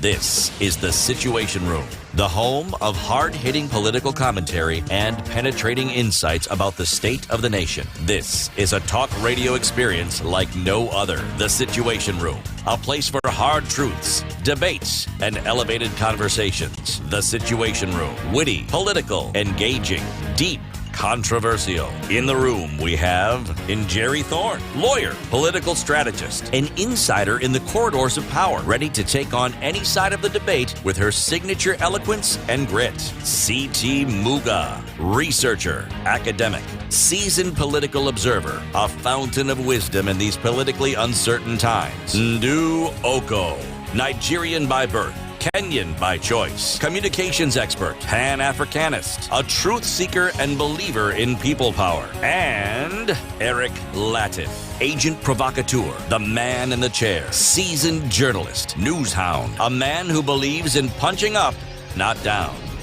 This is the Situation Room, the only way to start your day. It's 2 minutes after 8 o'clock. Good morning and thank you very much for joining us. This is a Situation Room. It's Kenya's biggest conversation. We're broadcasting from Nairobi on 94.4. We're in Mombasa on 87.9, 102.5 in Kisumu, 96.0 in Nakuru, 96.7 Eldoret, 90.9 in Nyeri, and 97.7 in Malindi. We also live stream the show every morning on Spice FM KE Facebook. We are on YouTube, and our YouTube channel is Spice FM KE. Our website is www.spicefm.co.ke. Join the conversation on Twitter. Tag us. Our Twitter handle is @SpiceFMKE. And of course, our Twitter hashtag is The Situation Room. Joining us now in the next 1 hour, for the next 1 hour, will be Paul Mwangi. He's one of the joint secretaries of the BBI task force. And thank you very much for coming, sir. Thank you, Eric. And congratulations. I think everybody was telling you congratulations yesterday, so now let's steal the shine. It's good to still hear it. Yeah. It's good to keep hearing it. Yeah, congratulations on the work that you did coming up with the report. We've had an occasion to study the report, 256 pages of it. 156 pages of it. Eric added another 100 pages. I had another 100. I think because of the annexures. The 100 now will include the recommendations. Kila kitu ingine huko nyuma. So now let's start by actually looking at handshake happened in March 2018. And then, of course, you were there. And when the handshake was happening, you were among the people. Looking on is Paul Mwangi. And then, of course, the task force was established, and you were given a mandate to go around the country and hear from the people, and then compile that into a report and present it to the two principals. First of all, it took you quite a while to actually come up with that report, and at some point there was a lot of speculation on when is the report coming up. It's coming up next week. No, they've pushed it by a month. They've pushed it by 2 months. What was happening during that period? First, in terms of the delay, we did have a problem starting, largely because when the handshake happened, it was nothing that was planned. And everybody had to now start operating around the fact that it has happened. So even in terms of setting up structures for the task force to operate, trying to get it money to work, that took some time. Then when we started, we had been given a year, and we decided that we were going to try and congest everything in that year. And we had intended to go and see the people according to regions, so that we'll go to a particular region and call people maybe from 4 counties. And in our discussion, we thought if we are going to deal with inclusivity, we must start with inclusivity even on the way we work. And we decided we were going to travel to all the 47 counties. So that meant 1 year was no longer enough. And we wrote to the appointing authority and we said, we want to make this decision. It will require that at some point you're going to give us some extra months. And we said they were willing to do so. And therefore, we started from the plan of making sure that we were going to visit every county. And what we would do, we'd go to a county in the evening, spend the night there, get the feel of, see who we can see in the area, and then host the meeting the next day. And so that we made sure we slept in every county and that we held a meeting in every county. All right. So the reason then that took you a while to consumed now the extra, the extra time. 5 months that we did. All right. So then the report was presented to the president yesterday, the day before yesterday. It was presented to us yesterday. And we've seen some of the recommendations in it, and that's what we'll be discussing as we go along. So I'm going to allow now my co-host to shoot the first question. Well, actually, before we discuss the content, I think we can pick up where we left off before you joined us, which is the likelihood of implementation with this report. We had a very skeptical view from Eric, where he's mentioned numerous... excuse me. And myself I as was well. bad Hands up, as Yes. well. hands up. Yes. where they mentioned numerous reports and recommendations that have been published and given to the Kenyan people previously, and nothing has been done about them, most notably the TJRC, of course. So why should we as Kenyans believe that this will be implemented? If you look at our report, we had something we call notable issues. And in the notable issues, we dealt with where we are coming from, which is one of the things we had been told to do. And for instance, we observed that Kenyans don't trust their leaders. We observed that leaders have let us down, and Kenyans feel very let down by their leaders. We said that Kenyans love sweeping things under the carpet. So even before we start dealing with the implementation, we are already saying that we have this culture of not getting things done. Mistrust. And we said that Kenya has a serious trust deficit. So that is one of the things that we are asking that Kenyans must address. Not just the leaders, but Kenyans themselves must address. And even as we are looking at and demanding that implementation be done, we must begin from the point that we do have that that problem among ourselves. Secondly, the BBI process is also a political process. The one thing you can't forget about how BBI came up is that there was a handshake, and it is the handshake that made the two leaders feel, now that we are talking, and now that we are beginning to build these relationships, what is it that we can do to start doing things we could not do when we were fighting? Sure. So yes, the TGRC and all those other reports are there. Some of them are bogged down in the political differences that were there. Now that the political differences are being patched up, let's begin to look again at all the things that have affected us and see how we can make them right. So that political process involves also now trying to make sure that everybody else comes on board, and that will inform implementation. So we handed in our report. You first must find out now, as you hand in the report, do other people accept it? And from yesterday, it's very clear there's a lot of goodwill for it. That goodwill will inform how the implementation will be done. And I think that's when the opportunity even came that we are going to have to make this bigger in terms of getting a bigger national conversation, because it's very clear that people have accepted that we can have this conversation. It possibly could have been different if we had presented the report and immediately what we would have had was a political fallout, because that then totally changes the nature of implementation. The dynamics of it. The dynamics of so the now implementation. from the kind of positive vibe that you've received in the last 2 days, what is it that we should expect next?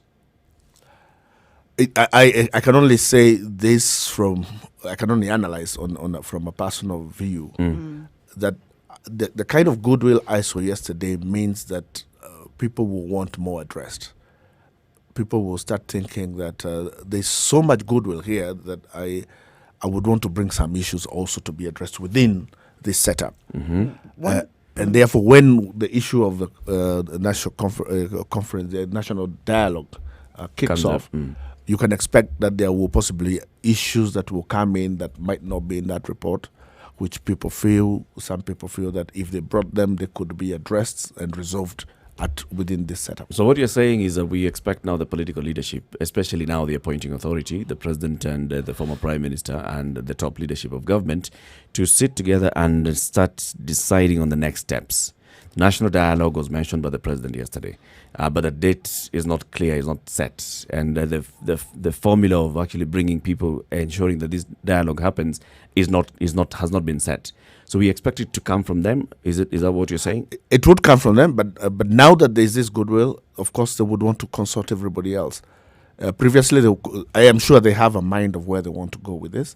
But that is now going to be informed by the new goodwill and by the new people who want to be involved. so that you don't come and you expect me to be part of your process. You've already made decisions of what you want me to get into.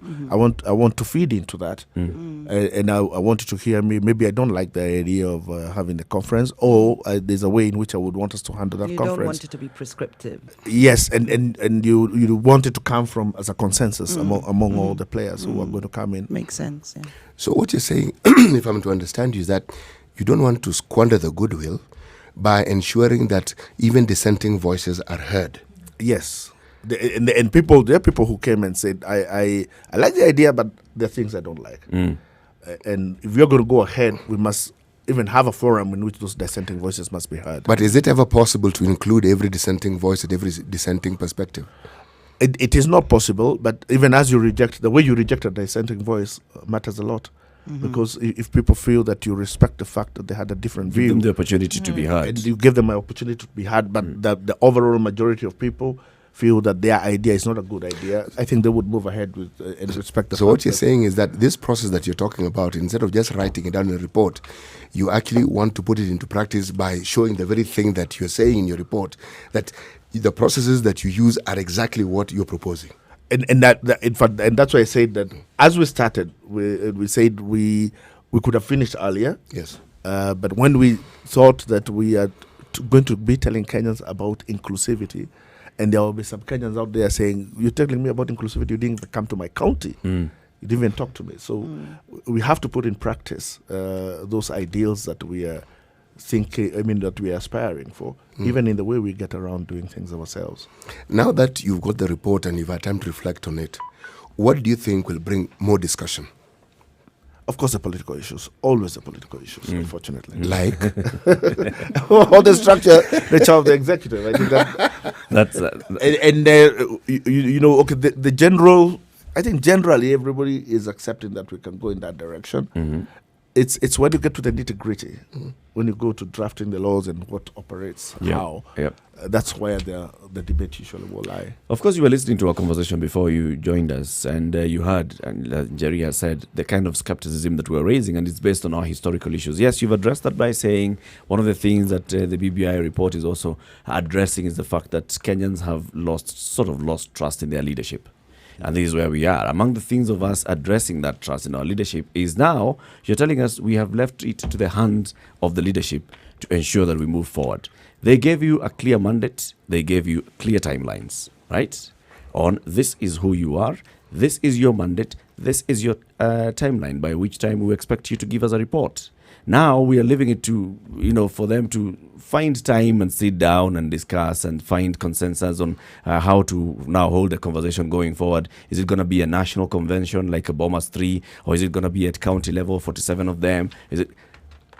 We didn't just say that about leaders and say that Kenyans are the good guys. Because we said even as Kenyans, we have a problem. One of the notable issues said that we said the problem with us is our software, not hardware.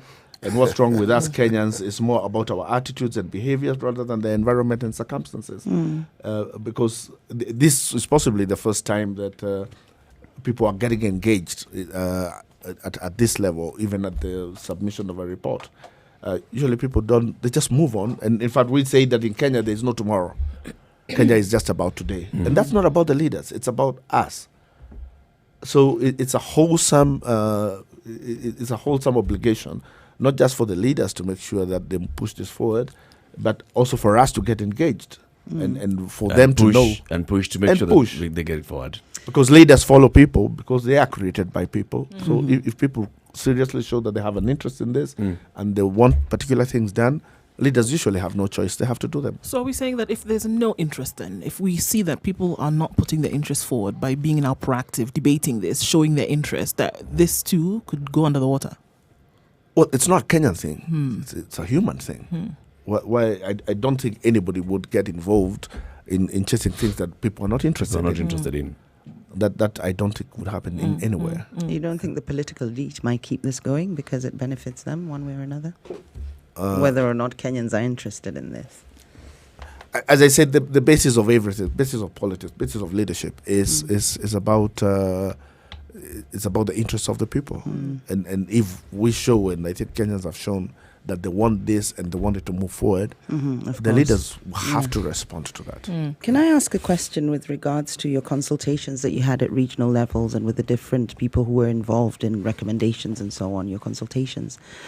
Were they involved, these are the 700 people that you interviewed and spoke to, were they involved in the actual solutions, or they were just talking about the problems? Firstly, they would talk about what their view of the problem was, although usually would encourage them and say, we have told you what the problem is.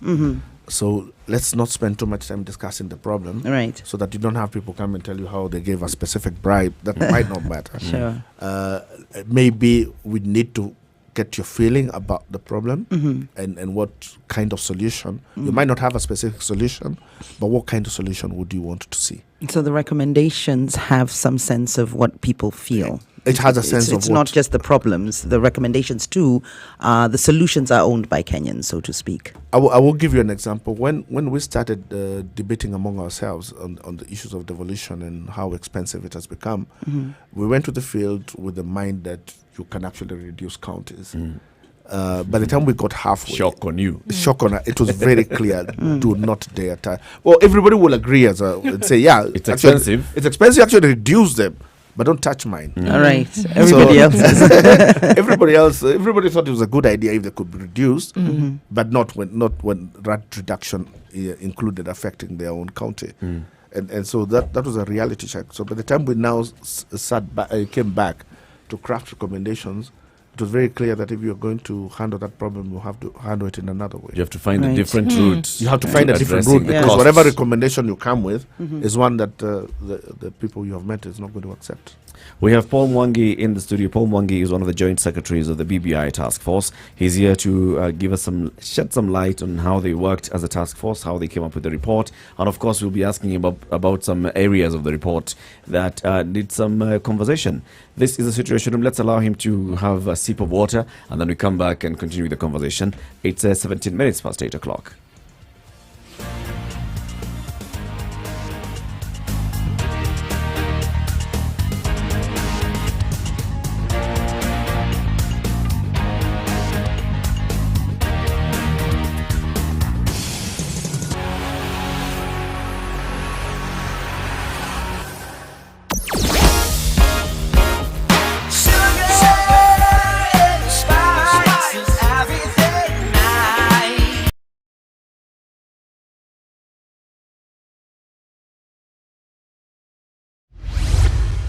Mature, intelligent talk every morning.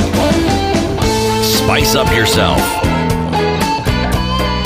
Mornings done right. 94.4 Spice FM, Nairobi. 18 minutes past 8 o'clock. Good morning, and how are you doing? Thank you very much for joining us. This is a situation room. It's Kenya's biggest conversation. In the room, we have CT Mugan, Jerry Thorne, Nduoko. My name is Eric Latif, and we have Paul Mwangi, a joint secretary with the BBI task force. Of course, Paul, you were telling us how you went around the country and collecting views, and Jerry had asked you, were people actually giving you problems, or are they also giving you solutions, what they thought would be a solution? And you're saying, yes, people were coming up with what they thought would be a solution to many of these issues that you are raising. Yes, and sometimes you also have to listen. People don't know that they're giving you solutions, but just listening to the directions in which their thoughts are going, then you are able to tell in which direction you're going to have to follow as you sit down to craft a solution. So among the issues that you've, of course, come up with is, let's look at the governance, the hot one in the House. Before your report came out, there was all these speculation that you were going to come and propose a full parliamentary system of government, where we have, the chief executive of the country actually coming from parliament, and this is the prime minister, maybe for having two deputies, having two deputy presidents. We also saw Atwari trying to steer the conversation back to that yesterday. Then we see you giving us a presidential system where the president is the head of state and government, and then we have half of the cabinet coming from parliament and a prime minister coming from parliament. First, which Kenyans told you this? First, the one consistent thing that Kenyans have said every time they have been involved in the process is that they want to elect their president on universal suffrage. And that has never changed. So every structure of government that you try to propose must deal with that fact. But now the question is, how do you, even if you wanted to bring a very strong parliamentary system, how deal with the fact that you're going to have a presidential election in which somebody is going to be voted in under very stringent conditions by the voter on universal suffrage? Now, how could you take that person and then come and make him ceremonial? It's not possible. Can't. So if you're going to have a very, very powerful parliamentary system, then you're going to have to weaken and lessen the presidency. The president's powers, right? And possibly then you need a president who is not elected directly by the people. And we are also talking about this president who is, the symbol of national unity, again, symbol of national unity because it's being voted on direct. So it is not, it became, the need for this is not about power. It's not about who is holding the power. It's about how everybody is participating in government. So currently we have a president who comes in, he is the head of state, head of government, but he runs everything. So he sits in with the cabinet, makes decisions as to how what is going to be done, and then still after that has to go and start implementing himself. He has to still call in the ministers and how far is this road. So and we thought that part of the participating in government is letting somebody else run around doing the implementation. So the way we have structured it is that the president and the cabinet will sit down and make the policy decisions and make the decisions about what is going to happen. They are going to pass those decisions then to the prime minister. The prime minister sits with the PSs through his permanent secretary who coordinate them, and they start the actual process of implementation. So if a decision has been made to build a road, we question the president about why we are not having a road. But he will say, okay, fine, we pass that road. Then we'll go to the prime minister and say, did you get a decision from the cabinet that you need to do this? Yes. How far are you with that? So the prime minister sits in the cabinet, but the prime minister is basically in charge of the civil service. The implementation. Does this not run the risk of the role that the separation of powers plays in checks and balances? Because what in essence you're doing is merging the executive and the legislature, if you're having, and then you still have the presidential system. So you don't have that check in a parliamentary system of vote of no confidence, which is what would be the mitigating factor for having removed the separation of powers as the checks and balances. No, we do have the vote of no confidence. So if you are for the president. No, the president is for the prime minister, but the powers that the president has are still quite strong. See, with the vote of no confidence for the prime minister, it's because the prime minister has quite a lot of powers. The president is usually ceremonial in a parliamentary system. Yes. Now here, the president is not ceremonial. He's not ceremonial. But you've removed the checks and balances that the separation of powers that would ordinarily the separation of powers would provide. No, we have not, because we've maintained the impeachment at the Senate. And the president impeachment of the president. Okay. The president can be impeached at the Senate. Okay, but still there is a compromise on the checks and balances when you merge the executive and the legislature. You don't feel that? Our thought was that having a classical Western model democracy and trying to impose it on that without thinking how it can operate within our setup won't work. Currently, people were complaining that the government, since we came up with technocrats for government, the government has become arrogant. Because they don't feel the people. Right. They don't feel That's the people. reality. They're not Yes. answerable directly to the people. Yes, and even today we see Senate and National Assembly complaining. They are summoning people who are not coming. But if you are in that house, if there is a question time, in which the prime minister has to answer, if there is provision for having ministerial statements, there's no question of you writing letters to cabinet secretaries asking them to come and you grill them. You have a question, you simply write a ministerial statement, a question, which he must answer next week. And he has no choice. This system that you speak of, is it uniquely Kenyan? Or is it something that we've cobbled from? Let me explain the background of why I'm asking this, because having read it, what seems to me is that you've looked at what works in other places and you've determined this mix would best suit our purposes. Actually, it is the system we ran for before the constitution for close to 50 years. Yes. And looking back at the system we brought in and the system that was there, it's very clear we were much better. So off we've where gone we back were. to having ministers coming from parliament, just that we did not have a prime minister until the Only that, 2008, yeah? although we did have prime minister once. At Once, Independence, once, yes. at, Independence we at had the it, very we did it beginning, again. right? So would it be that situation now, what we had post 2007? It would be the same situation we had prior to the Constitution 2010. Right. And that the government had better grounding. People understood government better. Cabinet ministers who are politicians know how to deal with people, how to explain things to people. Now, any government can be doing a lot, But we don't know. Nobody will ever know. And is this the answer to your assertion that we need to bake a bigger national cake? Because you say that in your report, we need to bake a bigger cake. It's a conversation we never have. Wealth creation is a conversation Kenya never has. So we talk about how we are going to collect more taxes. We don't talk about how we are going to be a rich country. What are we going to do? What is this we are going to do? Are we going to promote our agriculture? Are we going to Innovation. Yes, what is this one product that we want to do? Are we going to start producing a car? We said, no, we are going to industrialize. Industrialize doing what? We really must zero into those things that we think we can do that can create wealth. Right. And that is a conversation we must continue to have. The biggest conversation in Kenya is how we are going to share. And the worst political fights in Kenya are about sharing. About resources. It's about Sharing the very meager resources. Not thinking about how, we need to say this money is not enough. Let's increase the money. Let's increase the money. The reason we are fighting is that this money is too little. Or rather, in this case, increase the sources of this money, or create sources that now we can have more from which to share from. Yes. Isn't that now where the conversation should be around? And then who gets involved in the conversation? I mean, from what you've talked about, the people, those in government, those who are now mitigating for policy, who then makes that decision? Who fuels that conversation for that to happen? A lot of direction when it comes to wealth creation, of course, comes initially from government, because you have to set the atmosphere, you have to set the infrastructure for that to happen. But even within Kenya itself, I think that's something we need to start challenging each other on the question of. Yeah, because I don't think we're even struggling with it, because I don't. We are think not even struggling We're not at even the struggling. personal We've level. not dealt with it yet. So, but these are challenges we need to make of each other.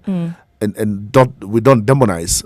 There are points at which we demonize wealth, and people who are running after wealth look as if they're some evil guys who are just trying to take advantage of society. I think we need to promote that. So it seems to me, with the political system that you've proposed, there wouldn't be any need for a referendum. That would be a legal question. It's up in the air. This is what As a lawyer, I wouldn't want to comment on it, but it seems it can go through without a referendum. many things will be able. But whether it's a must for the others, that debate is out there. Because I this would not want to ordinarily would contribute. have fallen under a referendum question, when you change structures in government. But the way you've proposed it, it seems like you've managed to circumvent I think we the need need for a referendum. to listen to more legal views as to whether the changes proposed can fall within the description of From a change. what within about the your government. view as a legal We practitioner? said we were not going to go into You're not that going to discussion, prescribe. so that if we didn't want our decisions to be based on whether on a referendum. on a referendum or no referendum. We just say, is this a good idea? Right. And we put it out there. Let other people decide how. I want to go they- back to they that will do this. question on that system of government and what you have proposed as having a prime minister coming from the party with the majority in parliament, who's then going to be appointed by the president, of course, going to be approved by parliament. What if the party with the majority does not come from the same party as the president? What happens in that case? What do you see playing out? They must learn to work together. First to say we've been there before. We had for 5 years a president who was PNU, and we had a prime minister who Who was was ODM. ODM, yeah. So long as everybody is being a leader for Kenya, it doesn't. There was nothing to collide about, because they should be able to agree on how to take the country forward. But if you're a president and you've gone to campaign and you have been denied a majority in the House, I think people have made a statement to you and about your party. And they say, we don't like your party, and we would not want your party to be the one running government. If they wanted, they would give you that majority. What if in the And course if of- if you get the majority and you're denied the presidency, then then they're also saying, we think maybe your presidential candidate is divisive. You got good ideas, you got good policies, but I think your president is too divisive. Your candidate is not it. Your candidate is not it.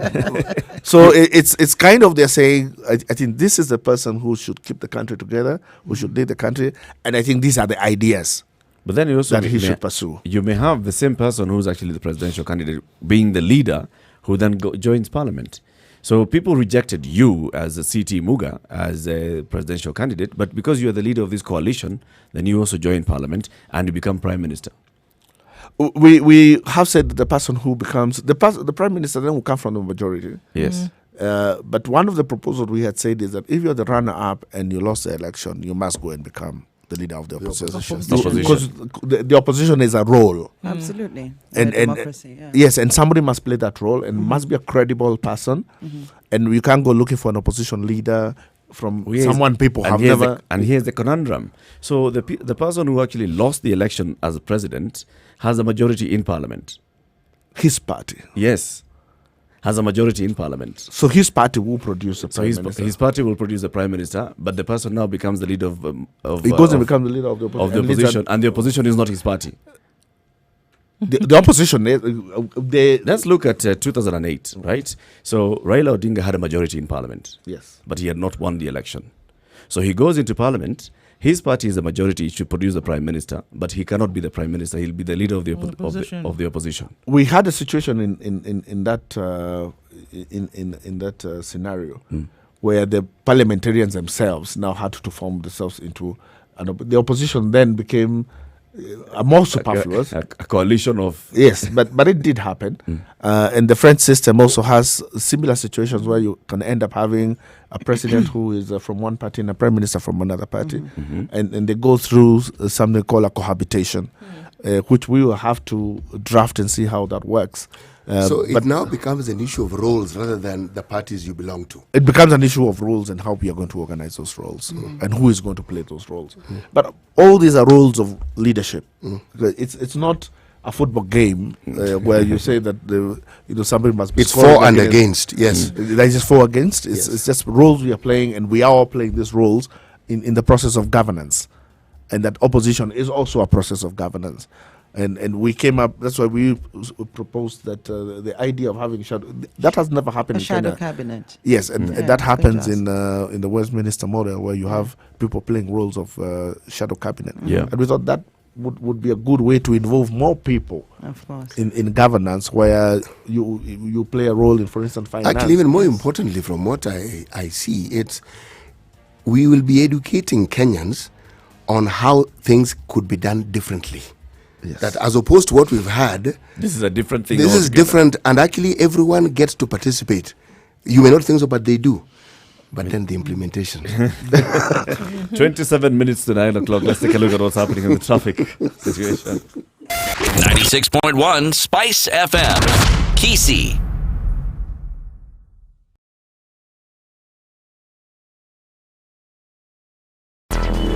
Traffic.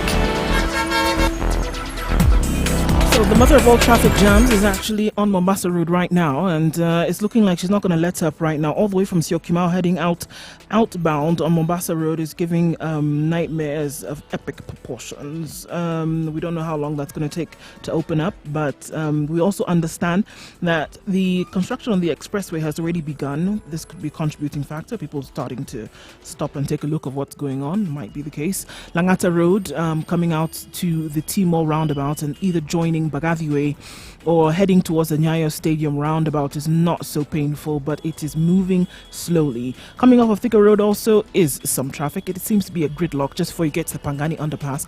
That'll lead you into town without much of an issue thereafter. All right, other parts of the city not too bad. Coming off of the Kikuyu Limuru Road, where construction is taking place, is really, really slow. You can use an alternative route, but it's going to be longer. But it might save you the trouble of traffic if you want to come out. Kangunda Road is actually quite clear this morning, and Dandora traffic is moving well. If you see anything else that we need to know about, do give us a call, send us a message. The number is 0719-012-600. Mature, intelligent talk every morning. Done right. 94.4 Spice FM, Nairobi. The Situation Room. This is the Situation Room. Good morning, and how are you doing? It's 25 minutes to 9 o'clock. In the Situation Room this morning, my name is Eric Latif. We have C.T. Muga, Nyeri, Thorn, Nduoko, and also we've been joined on the hot seat by Paul Mwangi. He's one of the joint secretaries of the BBI task force. They released their report, and that's what we are trying to discuss here. We'll be opening up the phone line so that you can also shoot one or two questions or comments. You can congratulate him, or you can tell him where you are talking about going around the countries. I didn't see you. You can do that as well. When you open up the phone line, 0719 012 So we've talked about the system of government. We have very many things to ask you, and some of them we discussed yesterday. I think we can just throw them in and today as we discuss. In the morning, we were talking about your recommendation on betting. Tell us about that. Betting. Sorry, betting. Yes. On the lottery? On the lottery. Yes. Right, there's a specific recommendation within this report that looks, first of all, having premised on the fact that a lot of, from a moral and ethical point of view, a lot of Kenyans had lost livelihoods in the betting industry.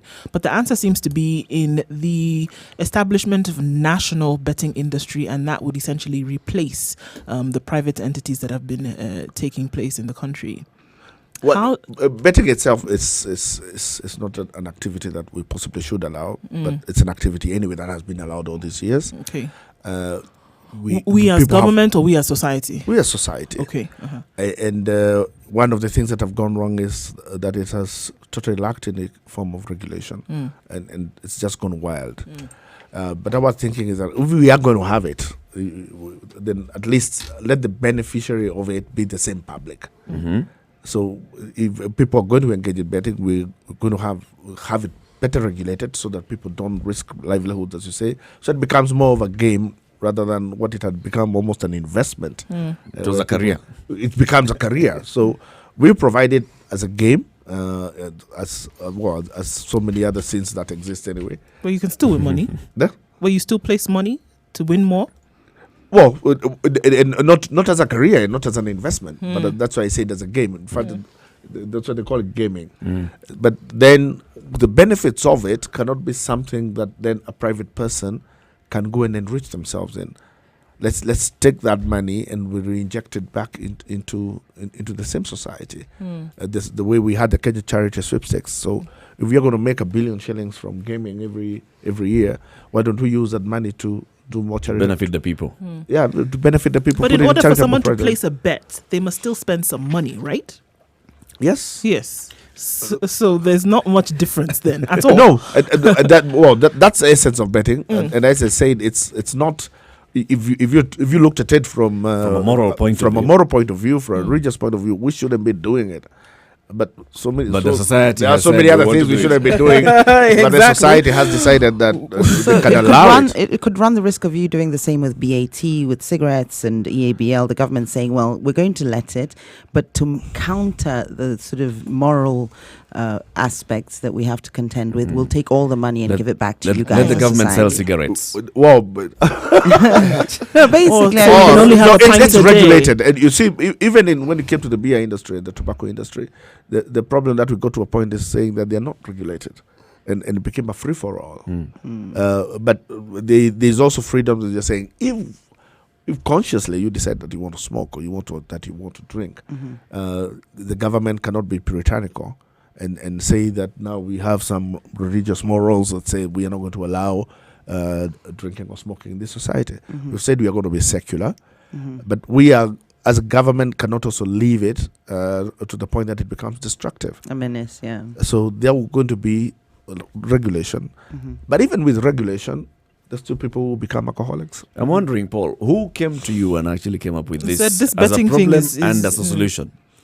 Well, the issue of betting was, of course, at the time we were going round, was Was a one of problem. the life issues that was there. The people And who are people- commenting about it. Yes, and people are complaining. This is what is happening to young people. All people are doing is betting. They're losing their monies. But how does a company allow somebody to bet 10,000 bob? So now You it's know? going to be the government that allows somebody to bet 10,000 bob. as It's opposed to- no. How does that change? It's just changing power Because they're from taking one I over don't the think. I industry, think the aren't kind they? of regulation would be such that there should even should even be a limit. They say you can't bet more than 200 shillings a month. Okay.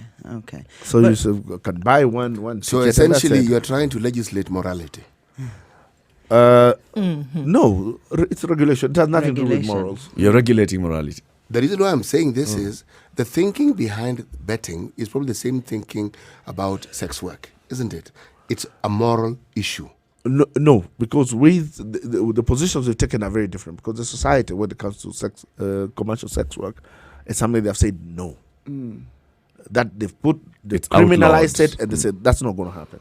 Okay. So you can't even begin to talk about regulating it. But when it comes to betting, it's something they have allowed to happen. And what you're saying is let's ensure that it's only the government. So that if it's in the participates hands of the this. government, then we will not see The the reason kind you are of... putting it in the hands of the government is so that the benefits of it come Come to the directly back to the people. public. And here it's not government; it's a public. That's I think the better word to use is that It's a public. It's a public entity. institution. It's a public entity that does this, and whatever benefits it gets goes back to the public. There's a Then moral it becomes- paradox in that, because what you're saying is that we're not going to let private entities benefit from this immoral or social ill that we have. So we as government will take it, will regulate it, and any money that comes from it to counter the either problems that we see with the young and addiction and so on, to counter that, we'll give money back to the public. First, Are you getting the your money solution from an is ethnic- it's not a ethnic- Kenyan. It's not a Kenyan solution. Right. This is practice that is done elsewhere. So we're also saying what has been the best practice of how Okay. other countries have Looking handled around, this. yeah. And looking around, you say yes, most countries have a national lottery, which they play. But they people don't can engage in. ban sort of betting, and they don't ban other commercial entities that provide these platforms for gambling. And they are very, very highly regulated in some places. For instance, It becomes the almost complaint- impossible to operate. Almost impossible. The complaints about Kenyan betting was being made in UK. Right. Surprising. And they are the guys who were thinking that this is immoral.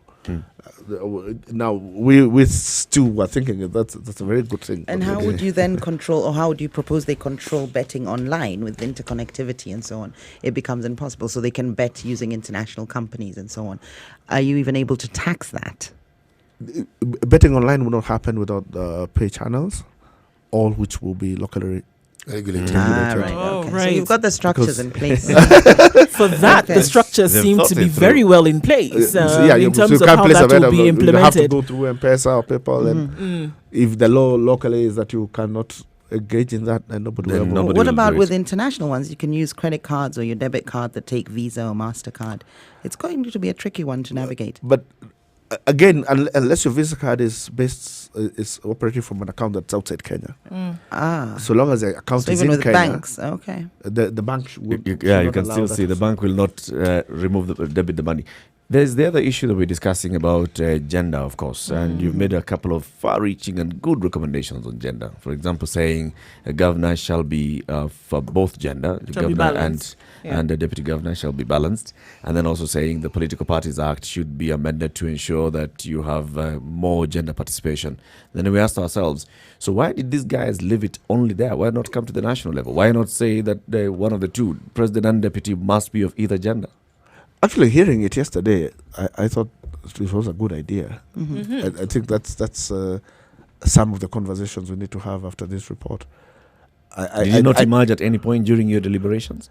How many women did you have in your panel? There were we 8. had women? Yes. No, 12, actually. Yeah. Out of the 19, there were 12. No, Interesting. we were 14. Mm. No, not The- full. No. The 40 that he Which- was in the task Yeah, force. I know. The initial, I am aware. The initial, And he can count.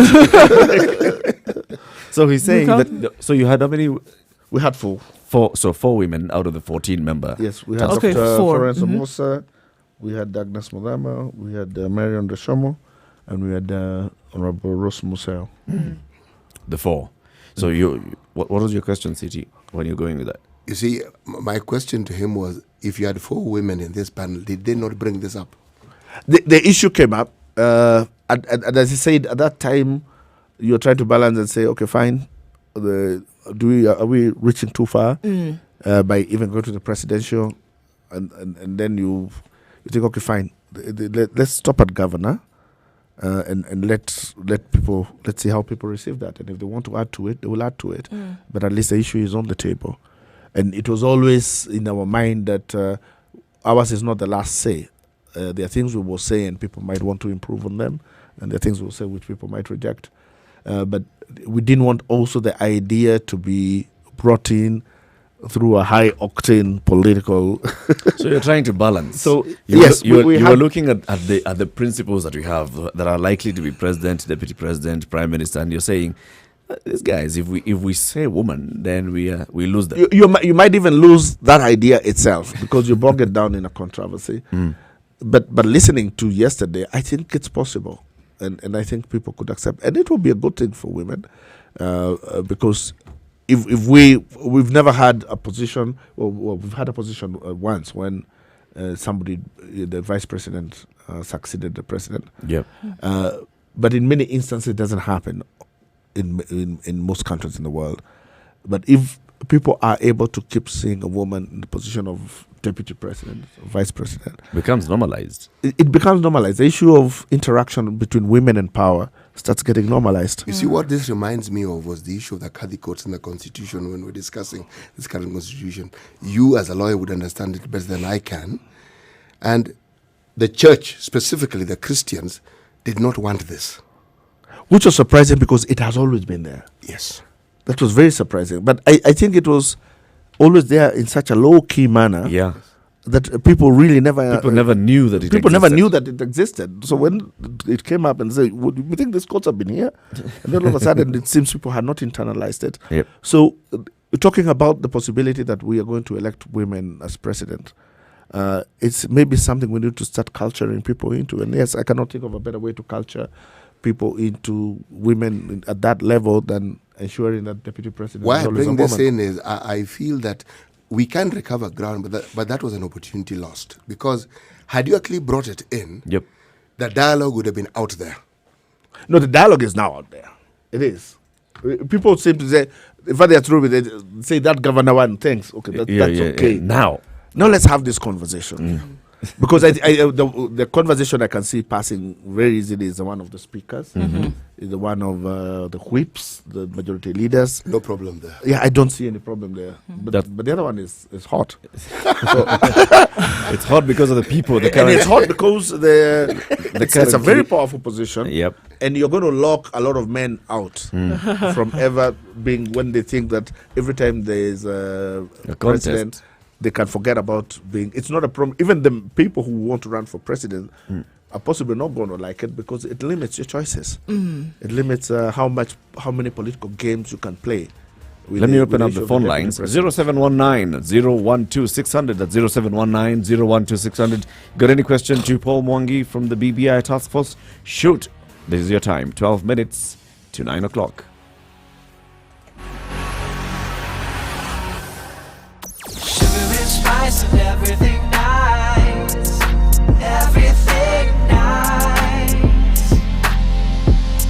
Spice it. Spice up your life. Mature, intelligent talk every morning. Spice up yourself.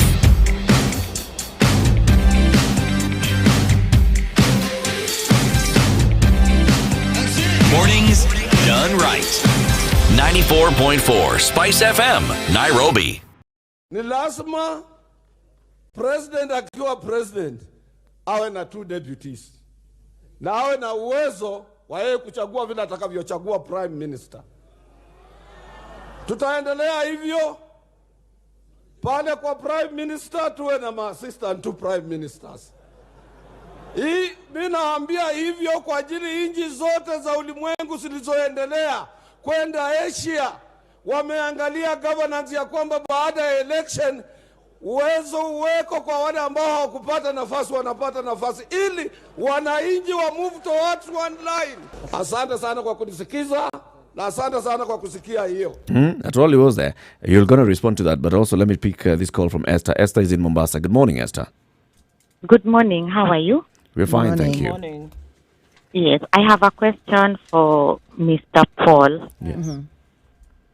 Okay, when they were going round, first of all, I have to say that the political setup of the top offices, as far as I'm concerned, as a normal Kenyan, is I would want to leave it to the politicians, really, because I'm not really in that parliament. So that is just an office setup. So whatever is included in the document per county is what really concerns me, because I'm thinking there was some TORs by the time they were going out to get the views from the people. So could that be made public, and could we see that within each and every other county we were checking out for this, and then this is what we got? Because now the report is consolidated. Then the timelines, somebody talked of timelines. I really like timelines. So I want to know the next steps after this and what will be done. Consequentially, what will be done.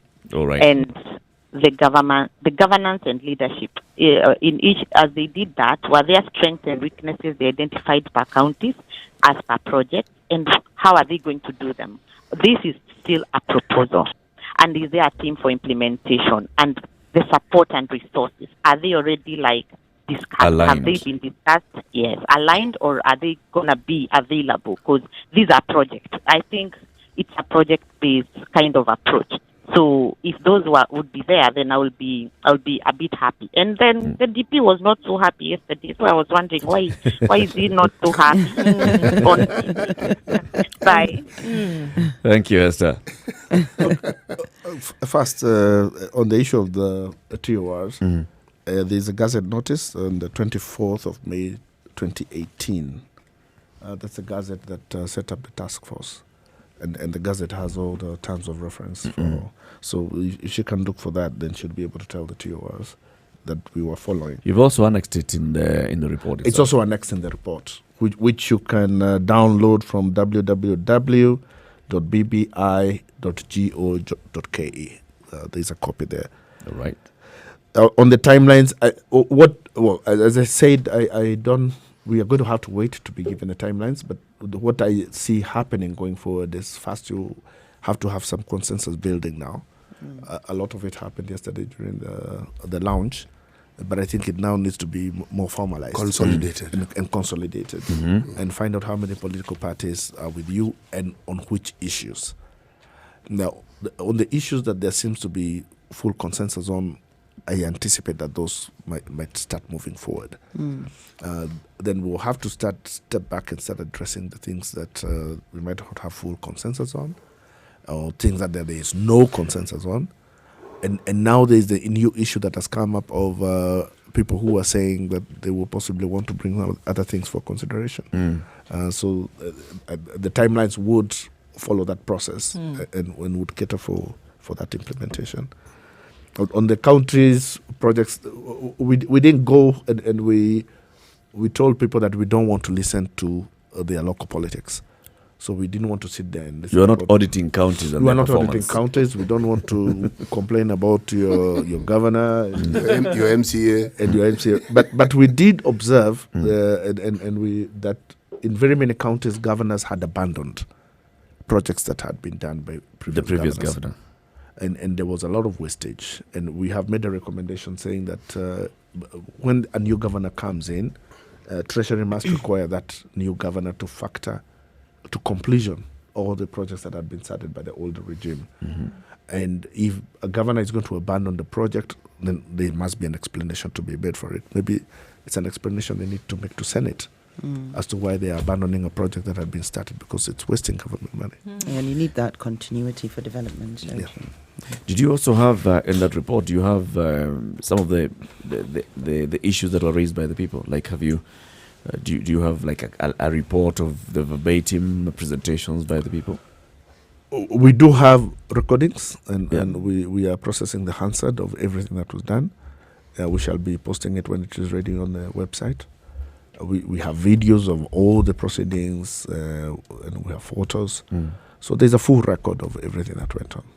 And in the report, you recommend increasing the resources to the counties between 30 and 50% of the last audited account. So you're looking to strengthen devolution, no doubt. Yes, people thought that the counties are better off delivering services to them. They're quicker. It's easier to audit them at a personal level. And it's easier to demand specific services when the person delivering them is with you at the Closer ground. proximity. Now, some people have argued that actually if devolution was working the way it should be working, we wouldn't have a problem with national government in terms of wanting our person at the helm, and we wouldn't need these recommendations that have come from your report about having a prime minister and a deputy prime minister and a president to try and create or give a platform for inclusivity. Could we not have focused on ensuring that devolution works and strengthening that instead of changing our structures and governance systems to achieve this? There would, of course, be less concentration on the national if the counties were working. That does not mean it will take away attention. National government and national politics will always be national government. You still feel that even if devolution was working and resources were getting to the people and people felt that they had a provision of basic services and so forth? They will get less animated about national politics. It doesn't mean they'll get less interested. But it's this very animation that we're trying to counter, these tensions that come around every 5 years. So if they're less animated, there's less tension. Do we really need to change our governance systems if devolution was working? That's why I say it's not that they'll concentrate less on it. They'll still want to be there. They'll still want to participate. All those communities will still want to be part of that national government. Politicians will still want to be part of that national government. What they might not do is that if they feel left out, they might not fight. So it might not go to so animated that becomes a life and death issue. Right. Do you find that your recommendations are reflective of conversations that are already being held around the country, that are already taking place?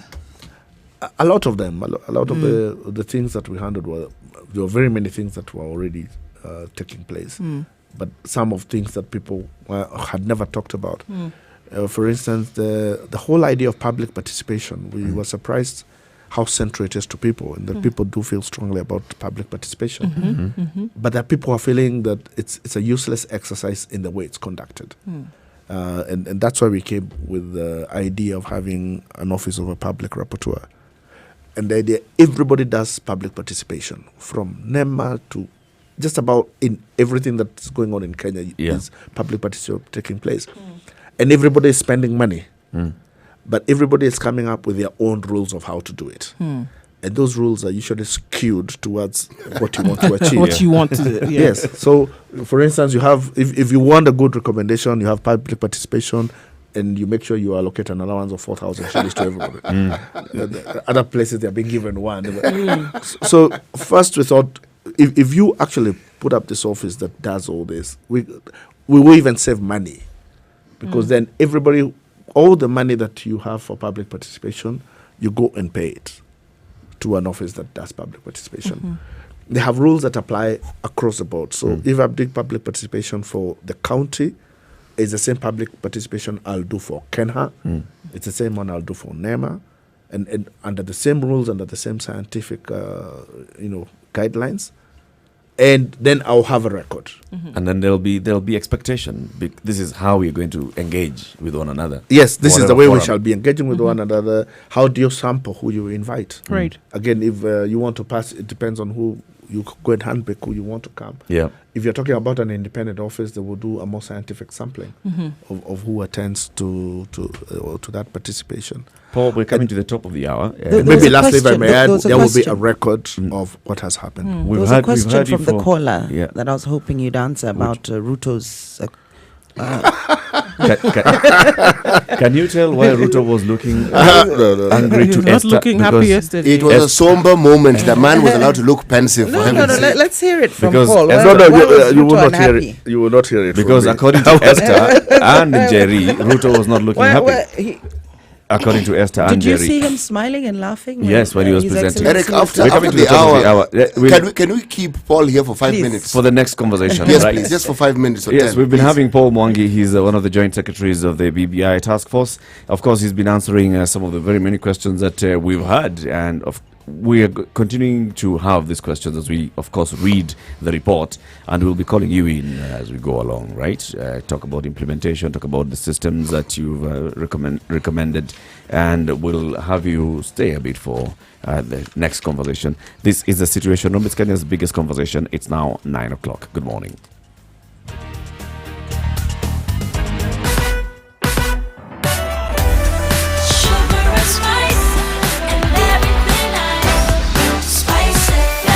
Spice up your life. traffic. All right, people are trying to find alternatives to get off the nightmare that is the Mombasa Road. But now getting off Mombasa Road, trying to use that part of the Eastern Bypass to get into the city centre is also causing quite the mayhem menace. It's not happening this morning, unfortunately. From Syokimau all the way down towards Cabanas and then eventually out through General Motors section. And the ICD is going to cause some problems today. It's not letting up in terms of what we see would be smooth traffic. Though good situations, good conditions coming off of Ngong Road and as well coming out of Waiakue. But coming off Thika Road is going to be slow this morning as well. It's a normal traffic that you have this morning, but specifically on Mombasa Road, we have a bit of a nightmare, and let's see how we can get out of that as fast as possible. It's good because we are on zero count for accidents. Today has been the case through the whole week. Let us know, 0719012600, if you have anything that we can know about. We'll see what it looks like in about half an hour.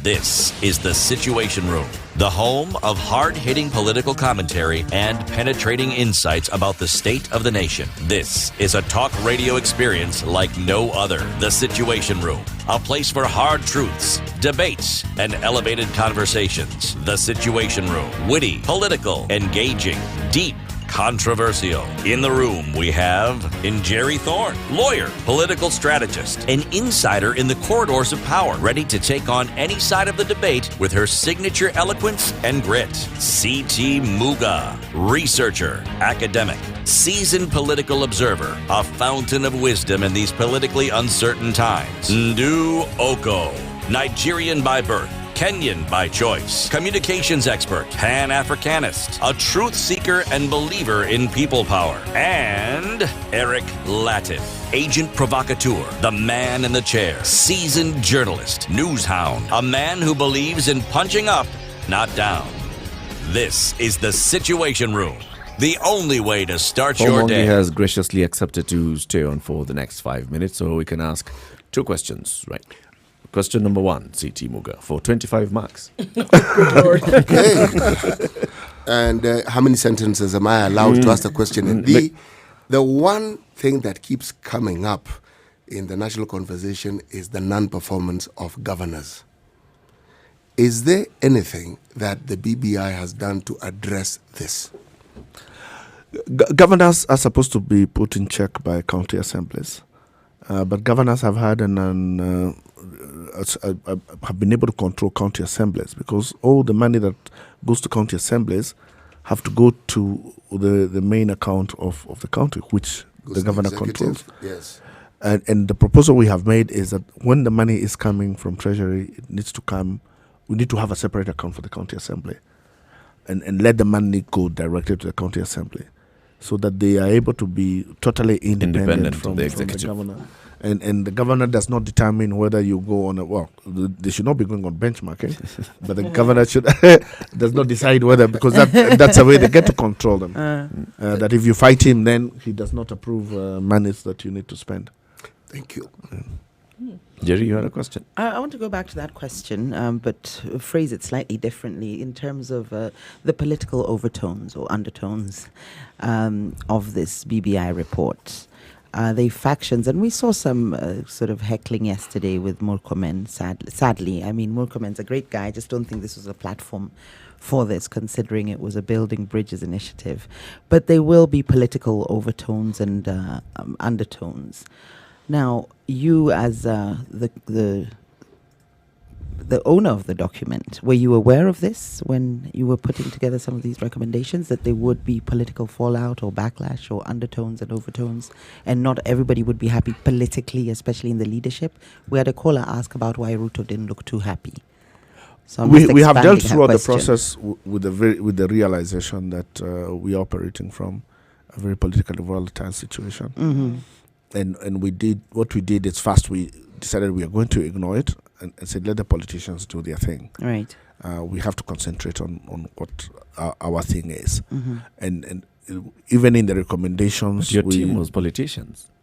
Your team was in our team, and we also told them to keep away their politics. Wear a different hat in the room. Yes. So you didn't bring your interests, and And we had two MPs, 2 senators. You see, like we have a recommendation of saying now that if there's going to be a change of executive, there's going to be new roles to be played by each of the different houses, and this is going to have to be something that's going to be negotiated between them, and we didn't want to go so far because it becomes, then you get bogged down in that sibling rivalry that's already playing out between Senate and National Assembly. So, for instance, on something like that, we give direction and said that we are going to have to review how these houses relate to each other. But when you have 2 from each seated with you, you might not get far trying to negotiate. So that's what we did with all the political questions, and tried to ensure that everything we say is something that is not based on any politics that is going on. And when the document came out, I think that's one of the realizations that the politicians had. And they realized that the document actually was not... There are people who feared that the document was going to be politically tailored. And I think a lot of the buy-in we are getting now is people's realization that it wasn't, and we didn't deal with the politics. Of course. Yeah. Or they've realized it didn't have the teeth that they expected it to have. Can it still be politicized as a document? The fangs. It had the teeth. It had teeth, but not fangs. It has no fangs. Can it still be politicized as a document or as a proposal? Or is it immune to that, considering I think where it is now, it's immune. And I think if anybody tried to politicize it, people would see it. Right. And the very unfortunate incidents that happened yesterday, I think comes of people's determination that this process must not be politicized. Right. People are feeling some sense of ownership to it, and they don't want it to get bogged down by the same things that we were doing over the years. So now that your job is done, what are you doing today? You're He's on radio. You're running off. You don't want to stay on until 10 o'clock. Why are you I'm going back to my office. You do remember the gentleman is a lawyer. Yes, I do run an office. Plus, I have to go and prepare to be in court tomorrow. Right. Thank you very much. We also understand that you've spoken to us and you've said you really like listening to Spice FM. Yes.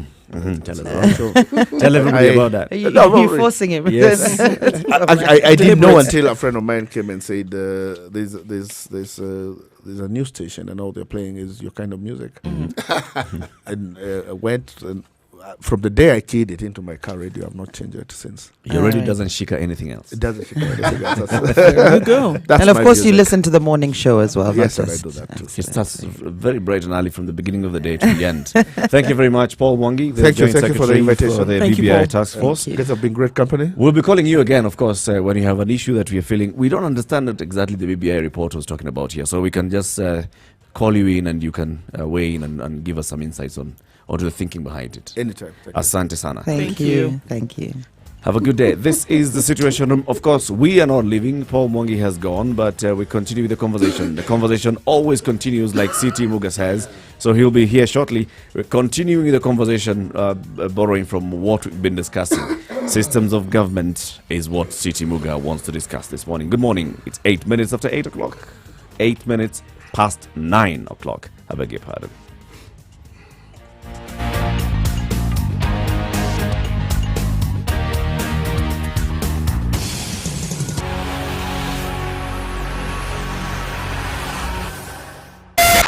.1 Spice FM. Kisi. Sugar, spice, and everything nice. Alright, okay. Spice FM. Spice up your life. Mature, intelligent talk every morning. Spice up yourself. Mornings done right. 94.4 Spice FM, Nairobi.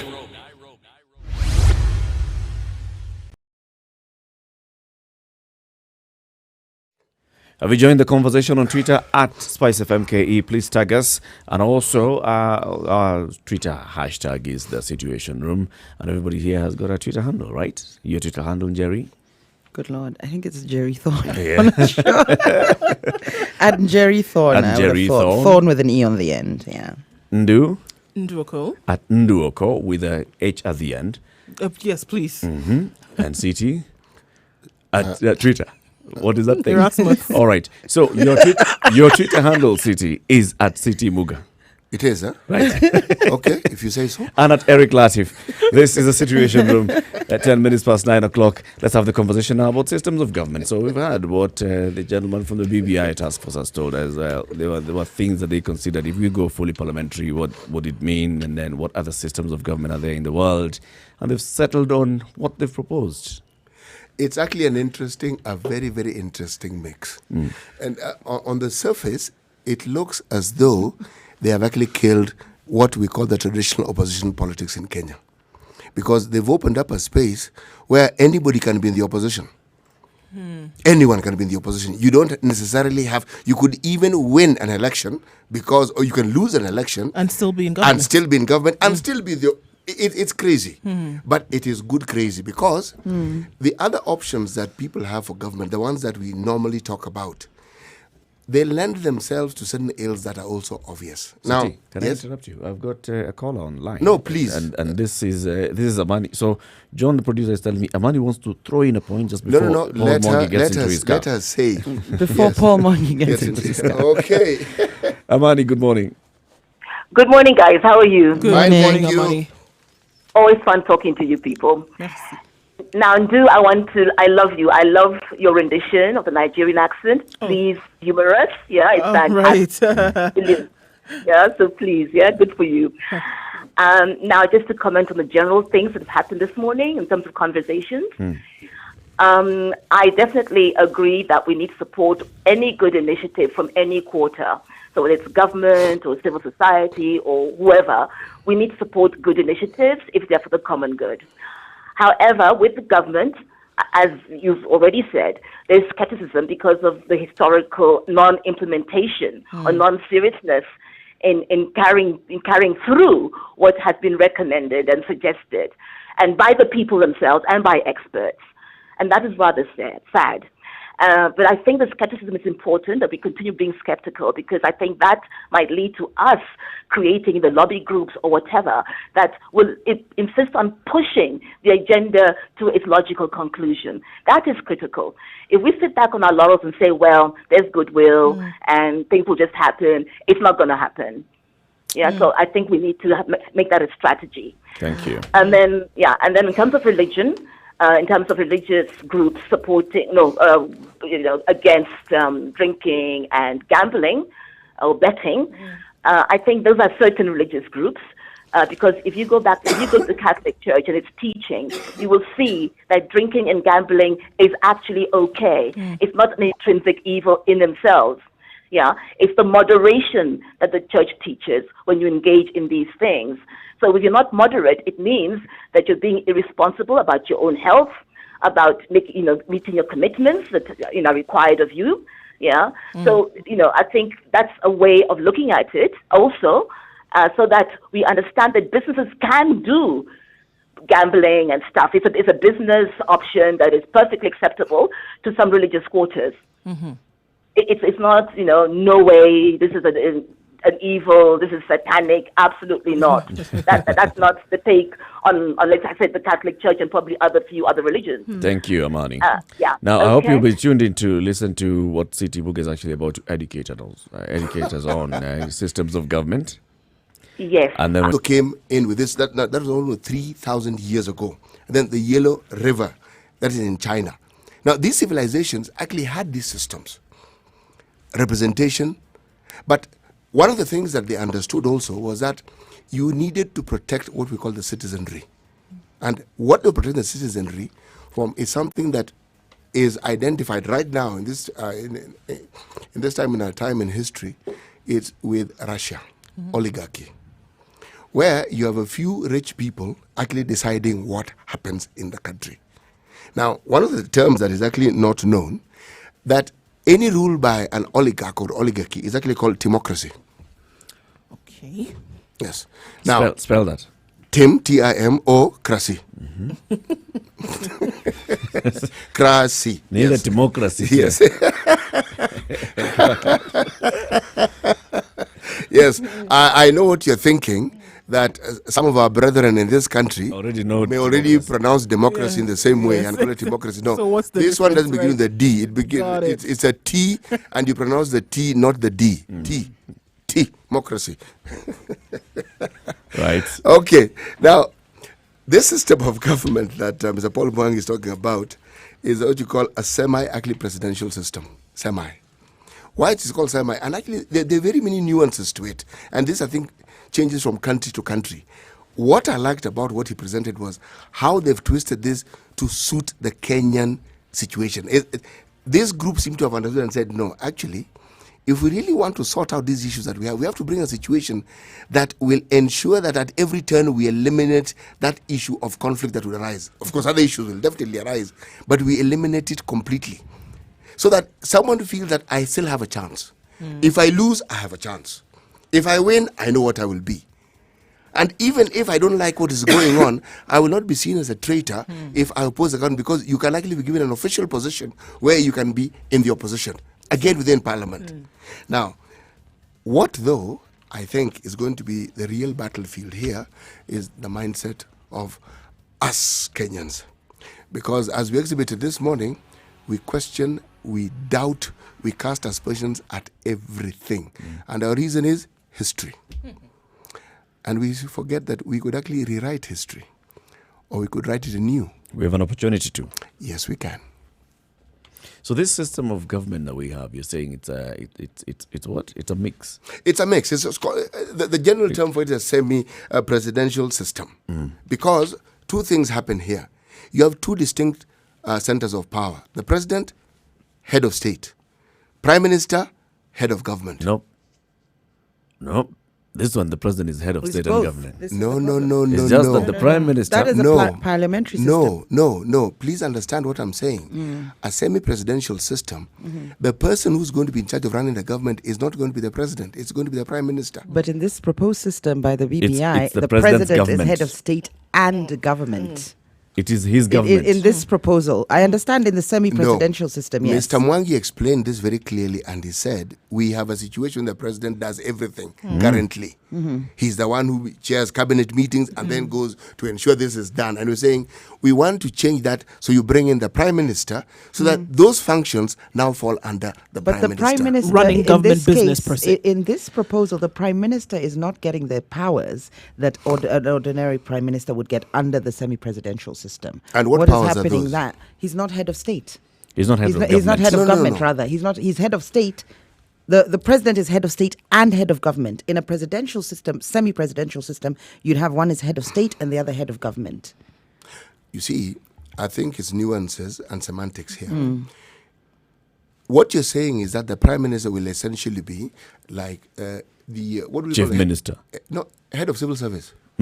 Which is why I In was essence, that's why I was asking that question. Yes. Whether he's gonna, because like Paul was explaining, he is going to be overall in charge of the PSs and implementation of things, right? He sits in the cabinet, but he's implementing what the president has chaired the cabinet to discuss. The president has chaired the cabinet, they have discussed, and then they've said, now go and implement. It's basically what we have as Matiang'i, just that Matiang'i is not in parliament. So if we're going to split hairs on these systems, we can give examples of where they have them. And they're sometimes called president parliamentary governance, or you can have parliamentary president governance, depending on whether the state has voted or the electorate has voted for the president, which is one thing that Paul was very adamant about, that we as Kenyans want to vote for our president. So what we would have is a president parliamentary governance. And you have Mozambique, Taiwan, Senegal, Portugal. Those are examples of that. But in terms of us being a parliamentary system, in the sense that the prime minister would have the powers that he would under such a system, that's not what is being proposed by That's the why it's BBI. called semi. Well, Because you actually have the post. Now, what we're discussing here, the functions. Yes. And the functions, in this instance, are being combined with the powers that come with it. So, are we saying, therefore, that the Prime Minister will just have supervisory powers? no. It's a share of powers between the president and Parliament. So they there's share a level of powers. execution that now is enshrined in that position. Actually, it's his mandate. It's his job. That's his job description. But here, the president would be exhibiting. So let me read the most role of the Prime executive Minister powers. in the BBI. 1. The Prime Minister shall have authority over the control, supervision, and execution of the day-to-day functions and affairs of government. He shall be the leader. I'm just saying he for purposes of this conversation. Could be a she. Yeah. He shall be the now that the BBI has not said that must be the Prime Minister shall be leader of government business in the National Assembly, government business. On the President's tasking, the Prime Minister will chair cabinet subcommittees. Prime Minister will continue to earn his or her salary as member of Parliament with no additional need because he will become Prime Minister. On the president's tasking, that's quite important. Yeah, the because president if you has to assign you to chair a certain, let's say, subcommittee on infrastructure or one or the other. To avoid the politicization of the public service, the PSs or principal secretaries will not be subject to parliamentary approval. So the president exhibits more executive powers here than the prime minister, whereas in other systems you have the prime minister exhibits most powers, and what you'll find is the president is almost ceremonial. But remember, in many of these systems, they don't have a president. They have a prime minister. in which systems? Well, in many systems, Parliamentary systems. Yes. The UK is interesting. Is that It's a monarchy. Yes, of sorts. It's not really a monarchy. A genuine monarchy is where the monarch is actually genuinely in charge. Head of government. Yes, You he's still need royal assent with every bill that's passed in the UK. Customarily, they must give it. It actually is just a process. Right. It's a process. They rarely refuse. Yes. They've never refused. There would be a revolution if they refused. Yes. But also where we have presidents like Israel and the other places and Ethiopia. Right? A president and a prime minister. And a prime minister. Yeah. The president is basically ceremonial. He's head of state, symbol of national unity, and all those things. Does Australia have a president? Does New Zealand have a president? I think No. Prime it's ministers from under actually. the Commonwealth, Yeah. and they fall under the Queen actually. My point exactly. So you see, when we use this terminology, I think one of the things that comes out is that they are specific to countries. It's called parliamentary because there's a parliament, and then you now have to tweak it and explain what this particular one actually is. And when you're talking about educating the public and getting them to understand, this has to be broken down. So that, because remember, our understanding of things has some historical referencing. We judge things by what we know, of what we've gotten to know, what we've learned over time. And if it's something new, you have to actually reference it so that they can understand how these two relate. If not, then you're going to have a situation where you have a lovely government and people are asking the questions that Kenyans like asking in the comments saying, I don't really understand this. Yeah. Basically, what we have with the semi-presidential system is a government whereby you have an elected president, a prime minister, and a cabinet. Ordinarily, in a parliamentary system, you wouldn't have maybe an elected president, not by the electorate. So that's the difference here. But also, I think what will be contentious is the amount of executive powers exercised by the two leaders. So whether the prime minister, what powers he has, and that's why I was quite keen to say when on presidential task, the prime minister will sit in certain meetings and so on. So it goes to show where the power lies. chair. I actually think they did this deliberately. Because from what I have heard, these people actually thought this thing through. They have, but I don't know if they've and why I'm saying, thought through the remember, consequences. there's something they keep bringing up. They want to leave it for further discussion. Everything you say, no, we want to go into prescribe, we want to leave it for further discussion. And in addition to that, maybe there will be other ideas that could come forward, which they're not On how best. I best even think to they roll have this a very out. clear It also idea tells because they you were told. on the things that they've said, leave for further discussion. Is the things that they've seen. This one will be contentious. Yes. Yeah. Right? That let's leave it for further discussion. And I think sometimes when you're given this kind of opportunity and role, and then you say, let's leave it for further discussion, you are not helping. Completely, you're not helping. Are you saying that they're muddying the waters? Yes. I think you should come in and say, this is what we think. Then let's actually debate from what you think and either agree on that or you amend it or tweak it. But in say... There's something Mr. Paul Mwangi said, and I think it explains it well. When they listened to the people in the counties they went to, there are certain things that people said. I think they may have gone with that with a certain mindset. Right. But as they went through, they realized, They realized. no. This we This cannot is not ignore. going to help us. And Let what- us take this path because this is. And It was eventually, reflected in, Yes. in Boma's talks. Remember, I was telling you the other day, Bomas was very clear on people saying, where does executive authority lie?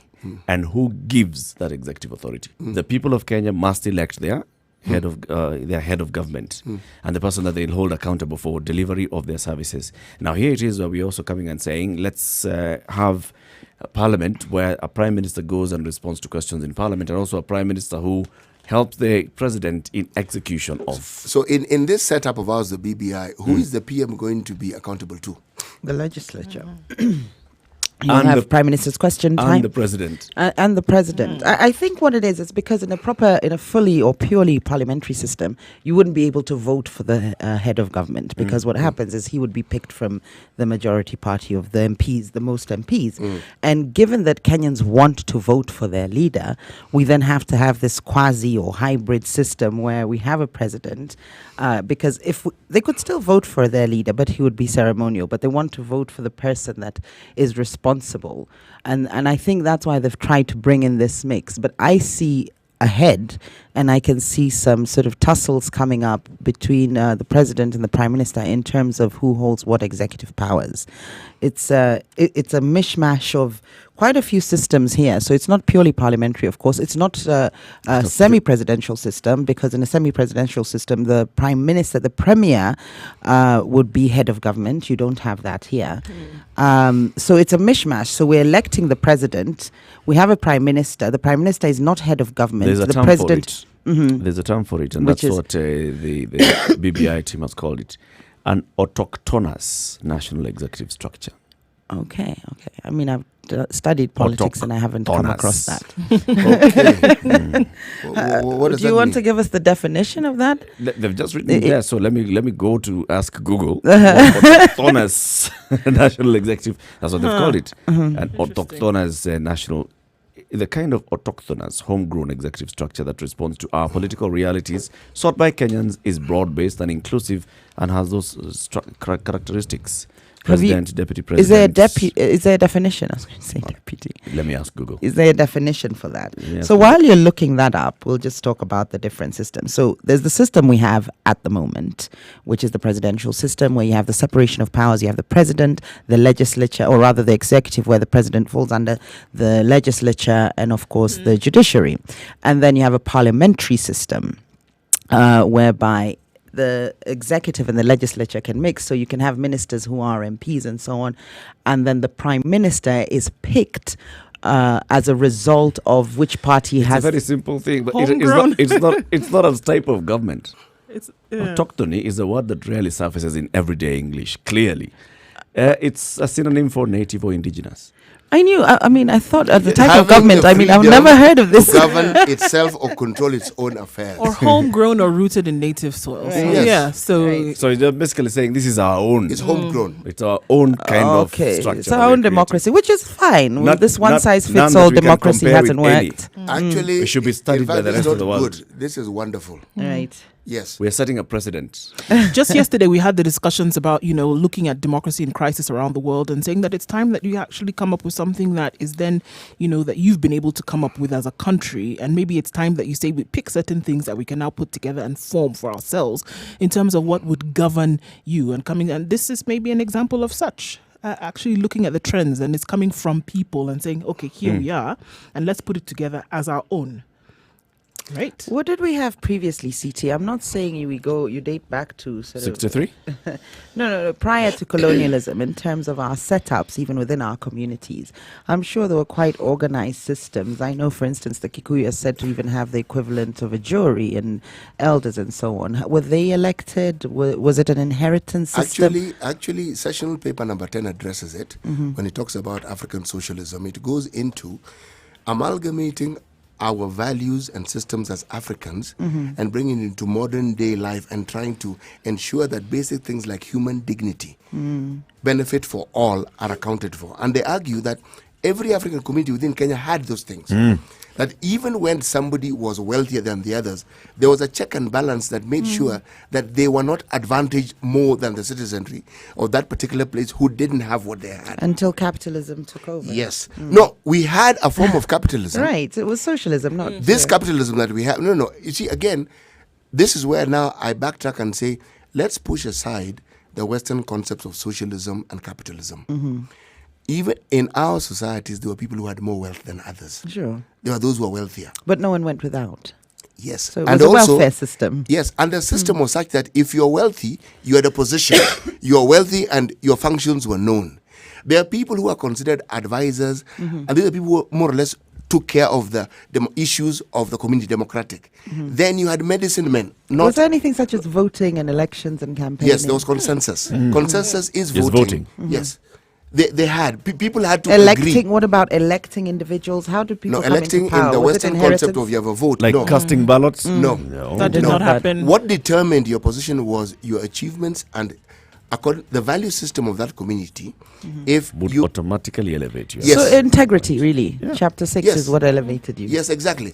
You've heard me say on this show that we've actually keep going back into history. And Mr. Paul Mwangi has told us the same, that on some of these issues, we've gone back. Just going back. To the prior. In 1963, when I was talking about that document, session paper number 10, take time and read it. Sure.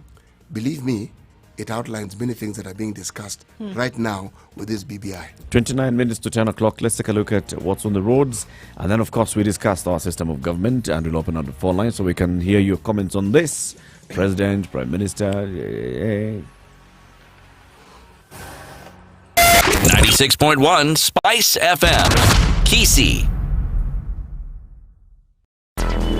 Traffic.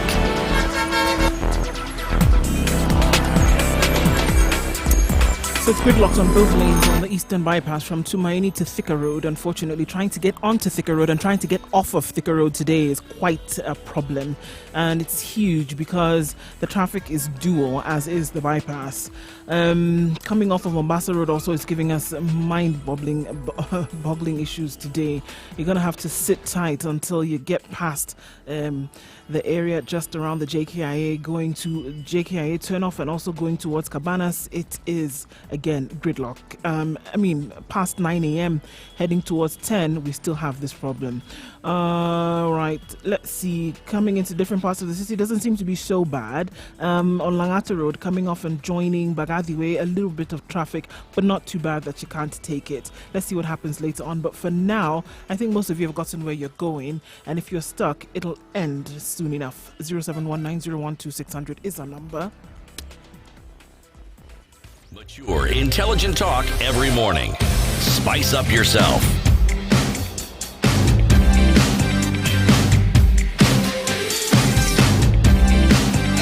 Mornings done right.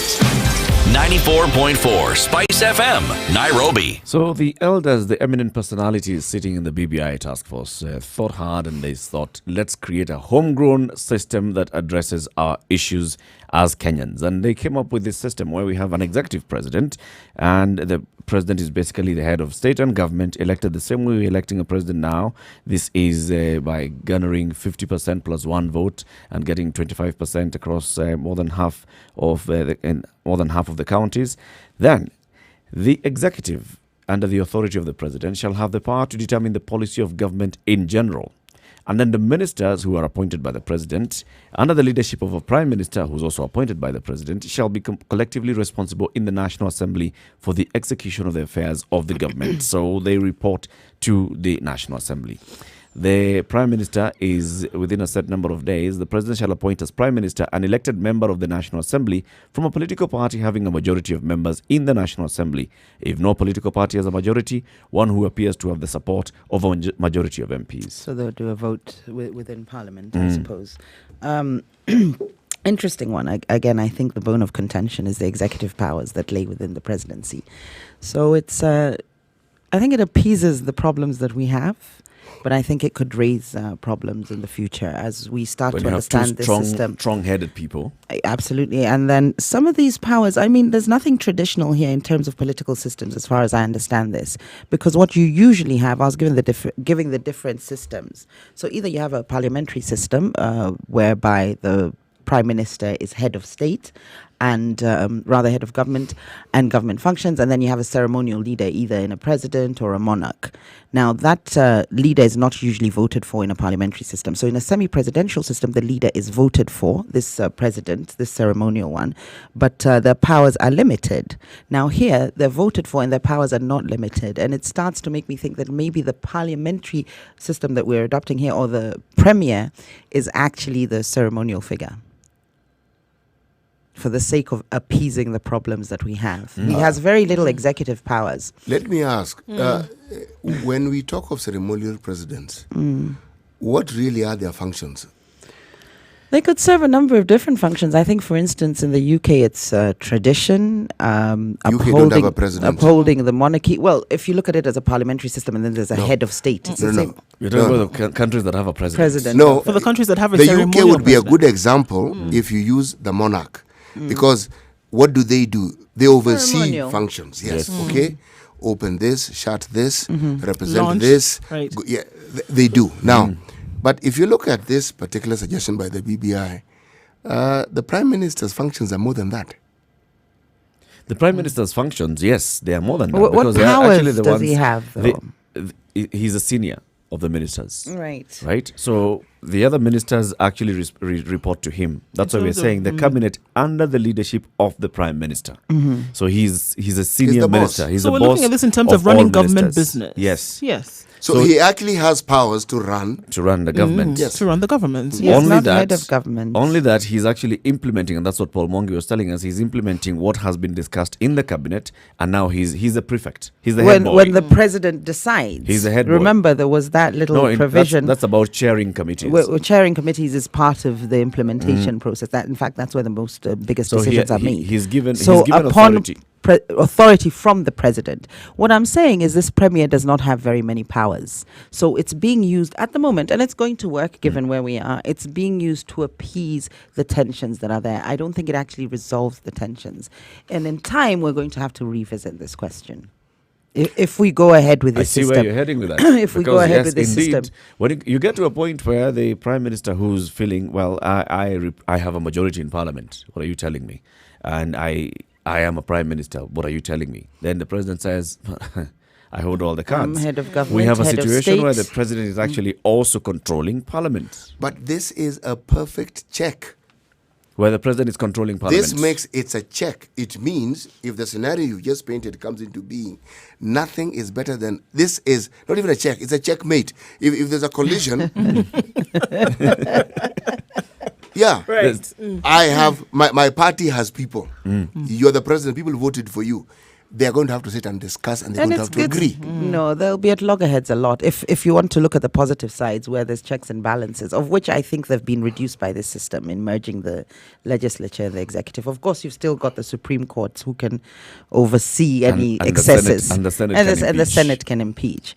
But if you look at it as that, then it'll just be very difficult to push any laws through if they're constantly at loggerheads with one another. Right now, They can't really.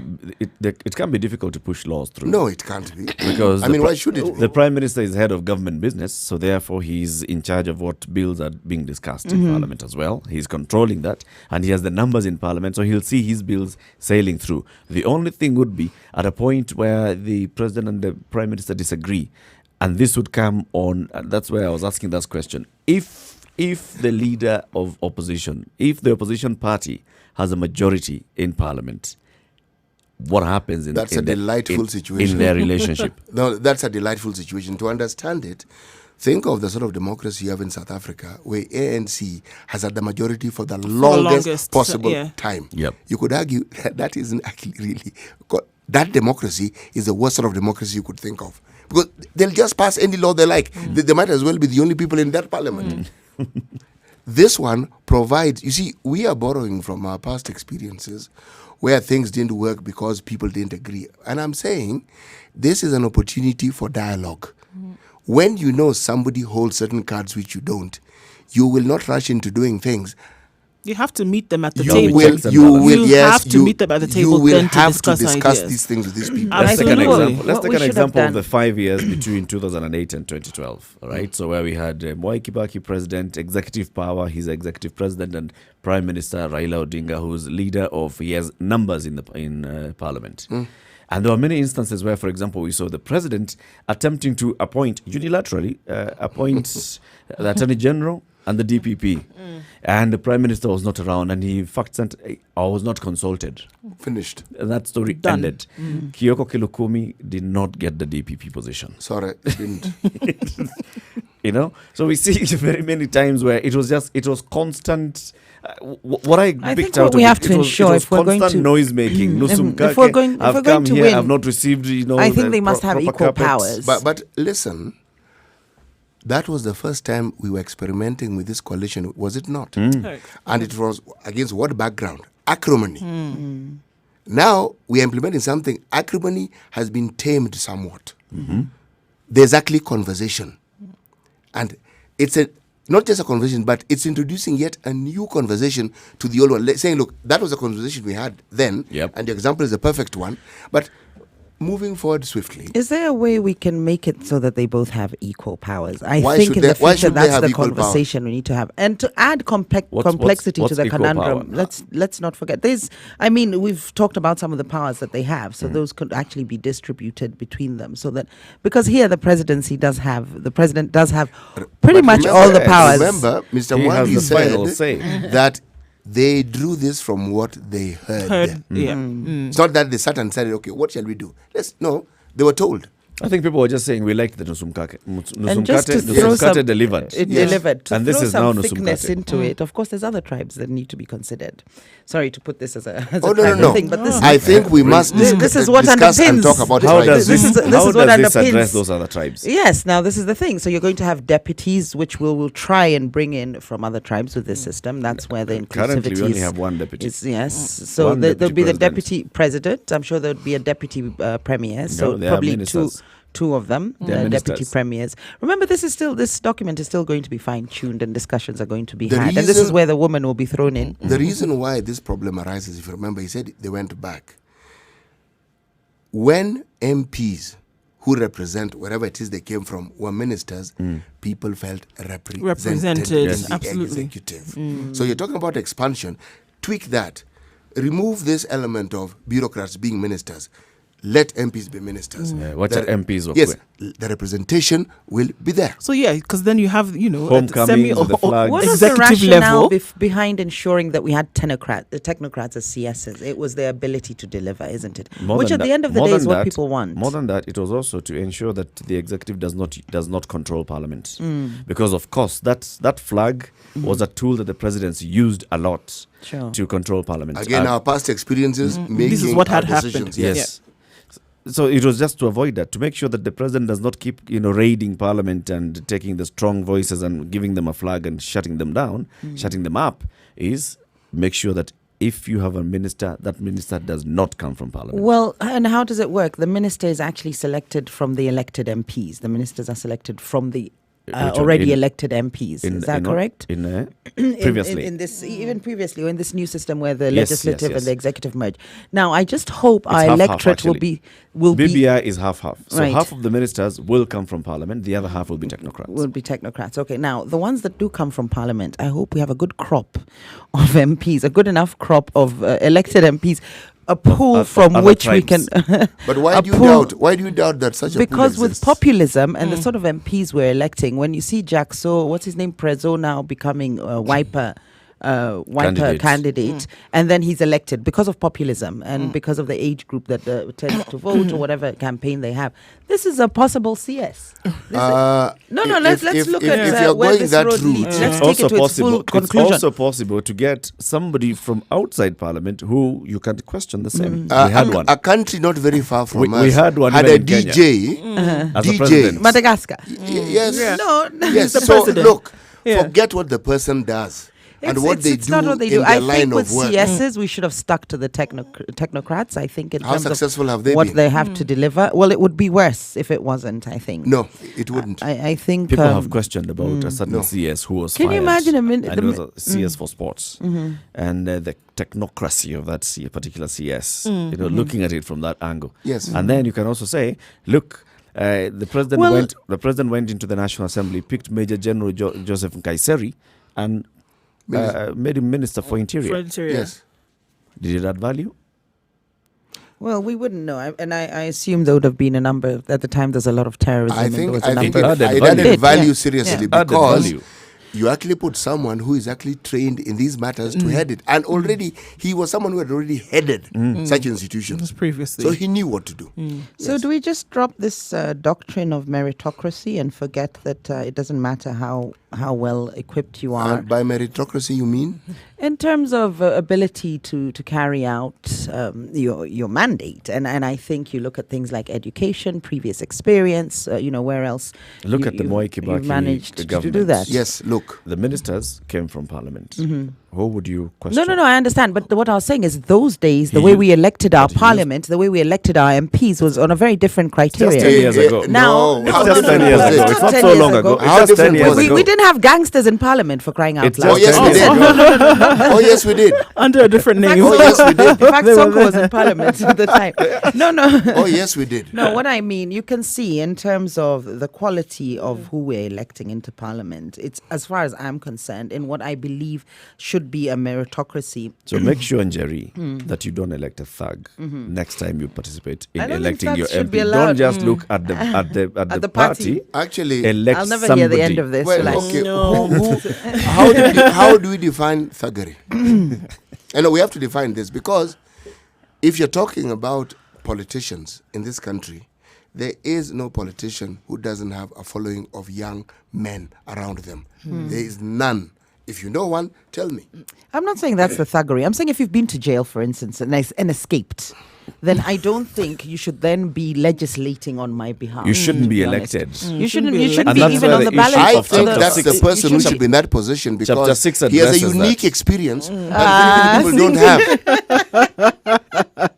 How many people in that position can claim that they they've actually understand been- the penal system in this country? No, that no, individual no. does. The person, Wow, if somebody, if That's somebody went rich through today. it and they came out, they were jailed and they went through their system And they went through they the finished system. In this the case, sentencing. somebody escaped. It's okay, but if you escaped, so what are you I coming to think- tell us? Eric, let me You can explain. tell us how to Eric, escape. Somebody's Eric, past is how- indicative how of to their escape future. this country. Eric, let me give you the background from which I derive my argument. In many countries in the West, when you have individuals who are known hackers, people don't tend to jail them. No, they ask you to come and work on the They side of the bring them government. in, and because Yeah. you have a talent and a unique talent. It's a You skill. know how to break Yeah. the law. So you bring them in to say, okay, now, how do we stop other people from doing what So you used such to a do before? person should be the head of the prison tell us system. what So it is in that essence, you we would should think- let prisoners run the country, really, Or- because they're the ones or who the Minister understand for the law the Interior. best. Kamlesh Actually, Patni, for example, that should should be be a our good treasury idea. CS. Your suggestion is preposterous, and you know If that. you were to go by the decisions that presidents make and executives make and the harmful effect it has on the citizenry, they are thugs as well. If you talk about resources that are supposed to be where they are and they For don't one get thing, to, and whether they- they are governors or MPs or who, They're they thugs. are thugs. Then they're all So, thugs. they're all thugs. You make a good point, fair enough. But that's not to say that we should then put thugs in to I these don't- spaces. I think we I voted. think CT is saying they're already there.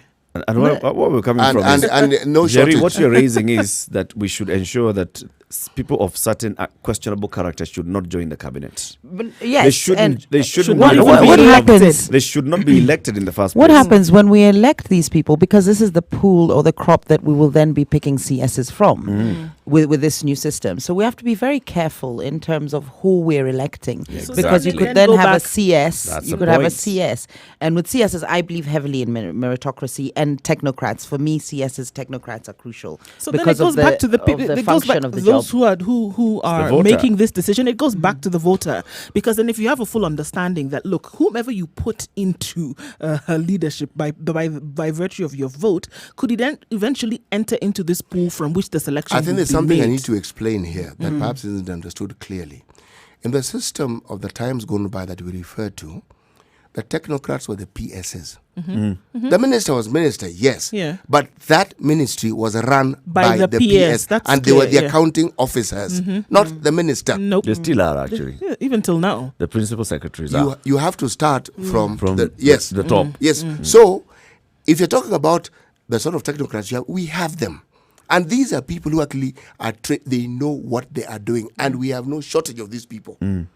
So, what you're talking about when you refer to representation is how do you ensure people feel that they are participating in not just baking this big cake, but in also slicing it and eating it. So you say, okay, you can't have 3 presidents and 10 deputies. So what we'll do, we'll give you ministerial posts. Yes. Now, in terms of political solutions, it is a good thought. But that's been the ministerial post and trying to ensure there's inclusivity in that.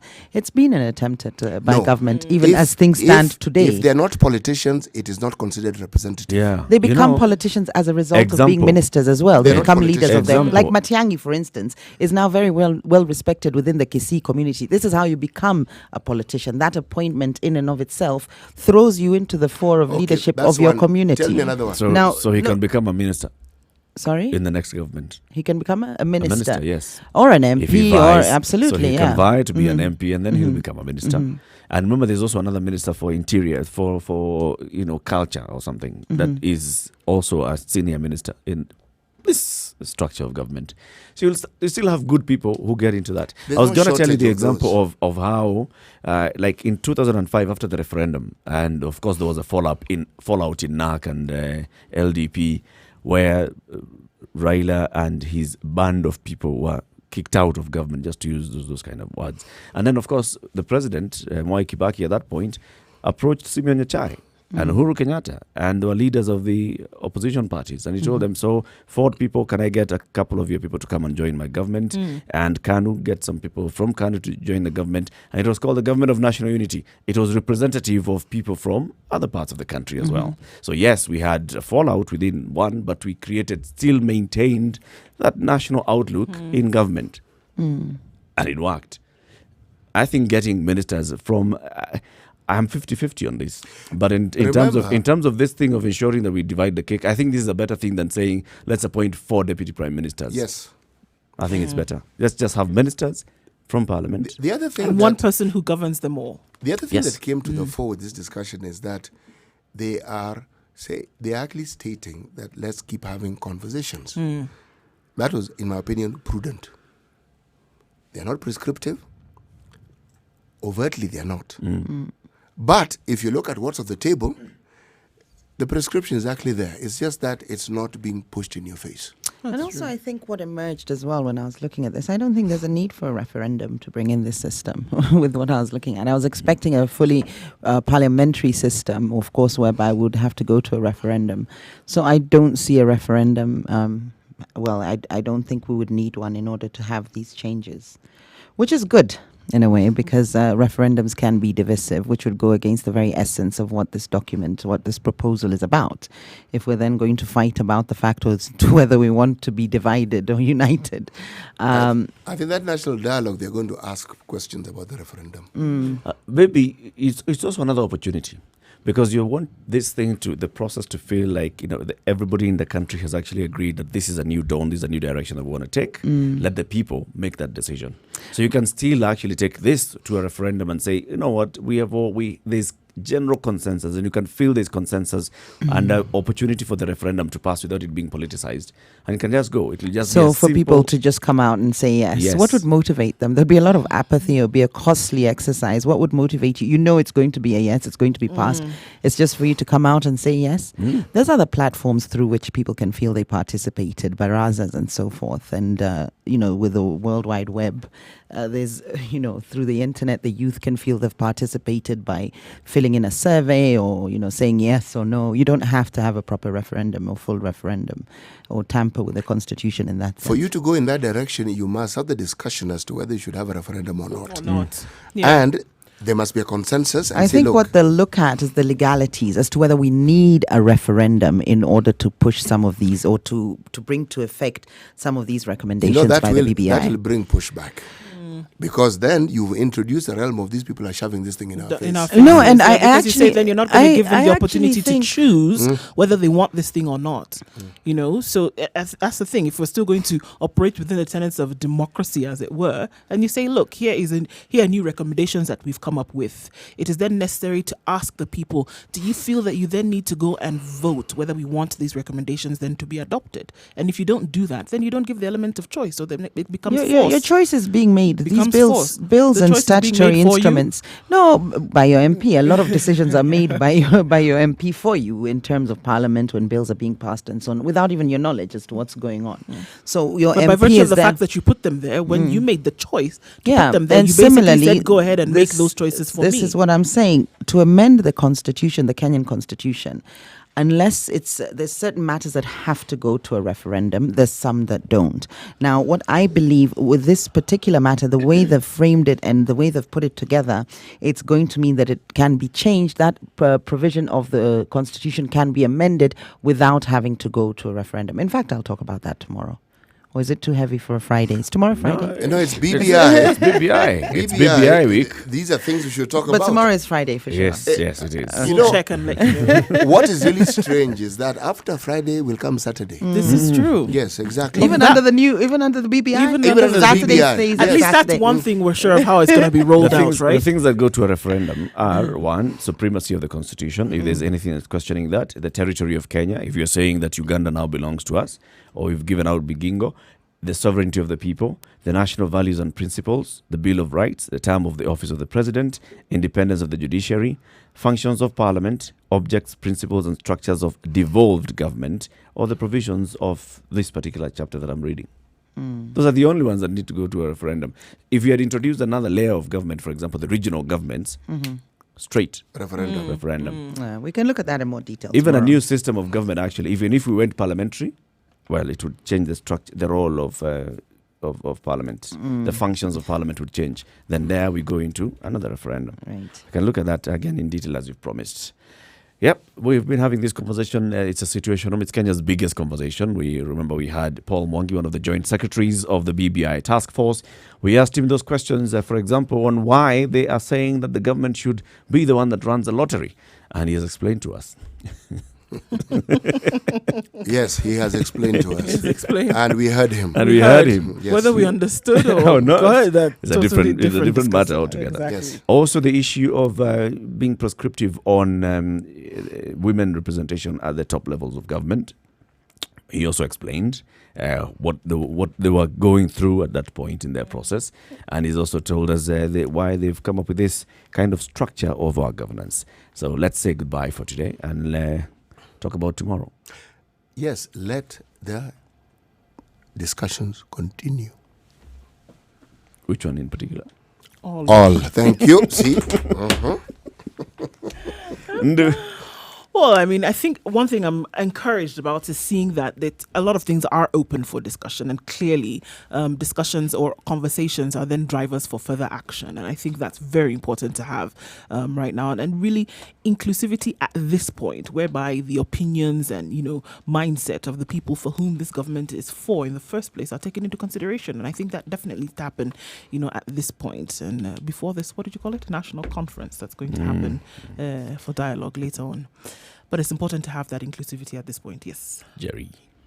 I think it's the first time for a long time that there's a general feel-good factor in the country. It's been divisive politics, and we've stayed in that. And then, of course, the state of the economy and so forth. So let's see how we can uphold this. And when I say we the media, we the people, we the leadership.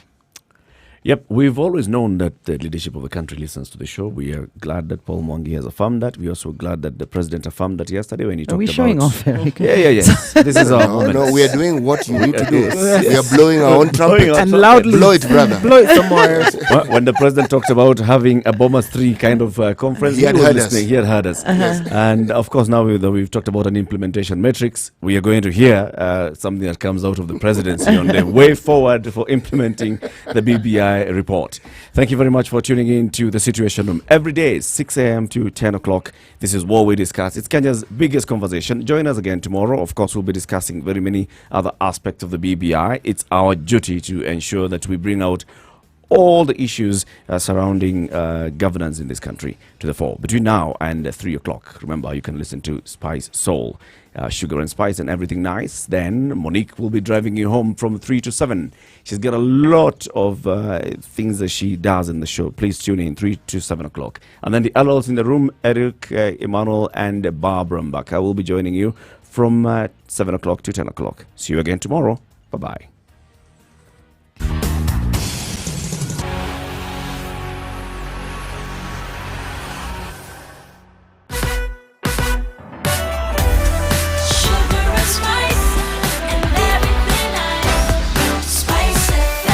Spice up your life.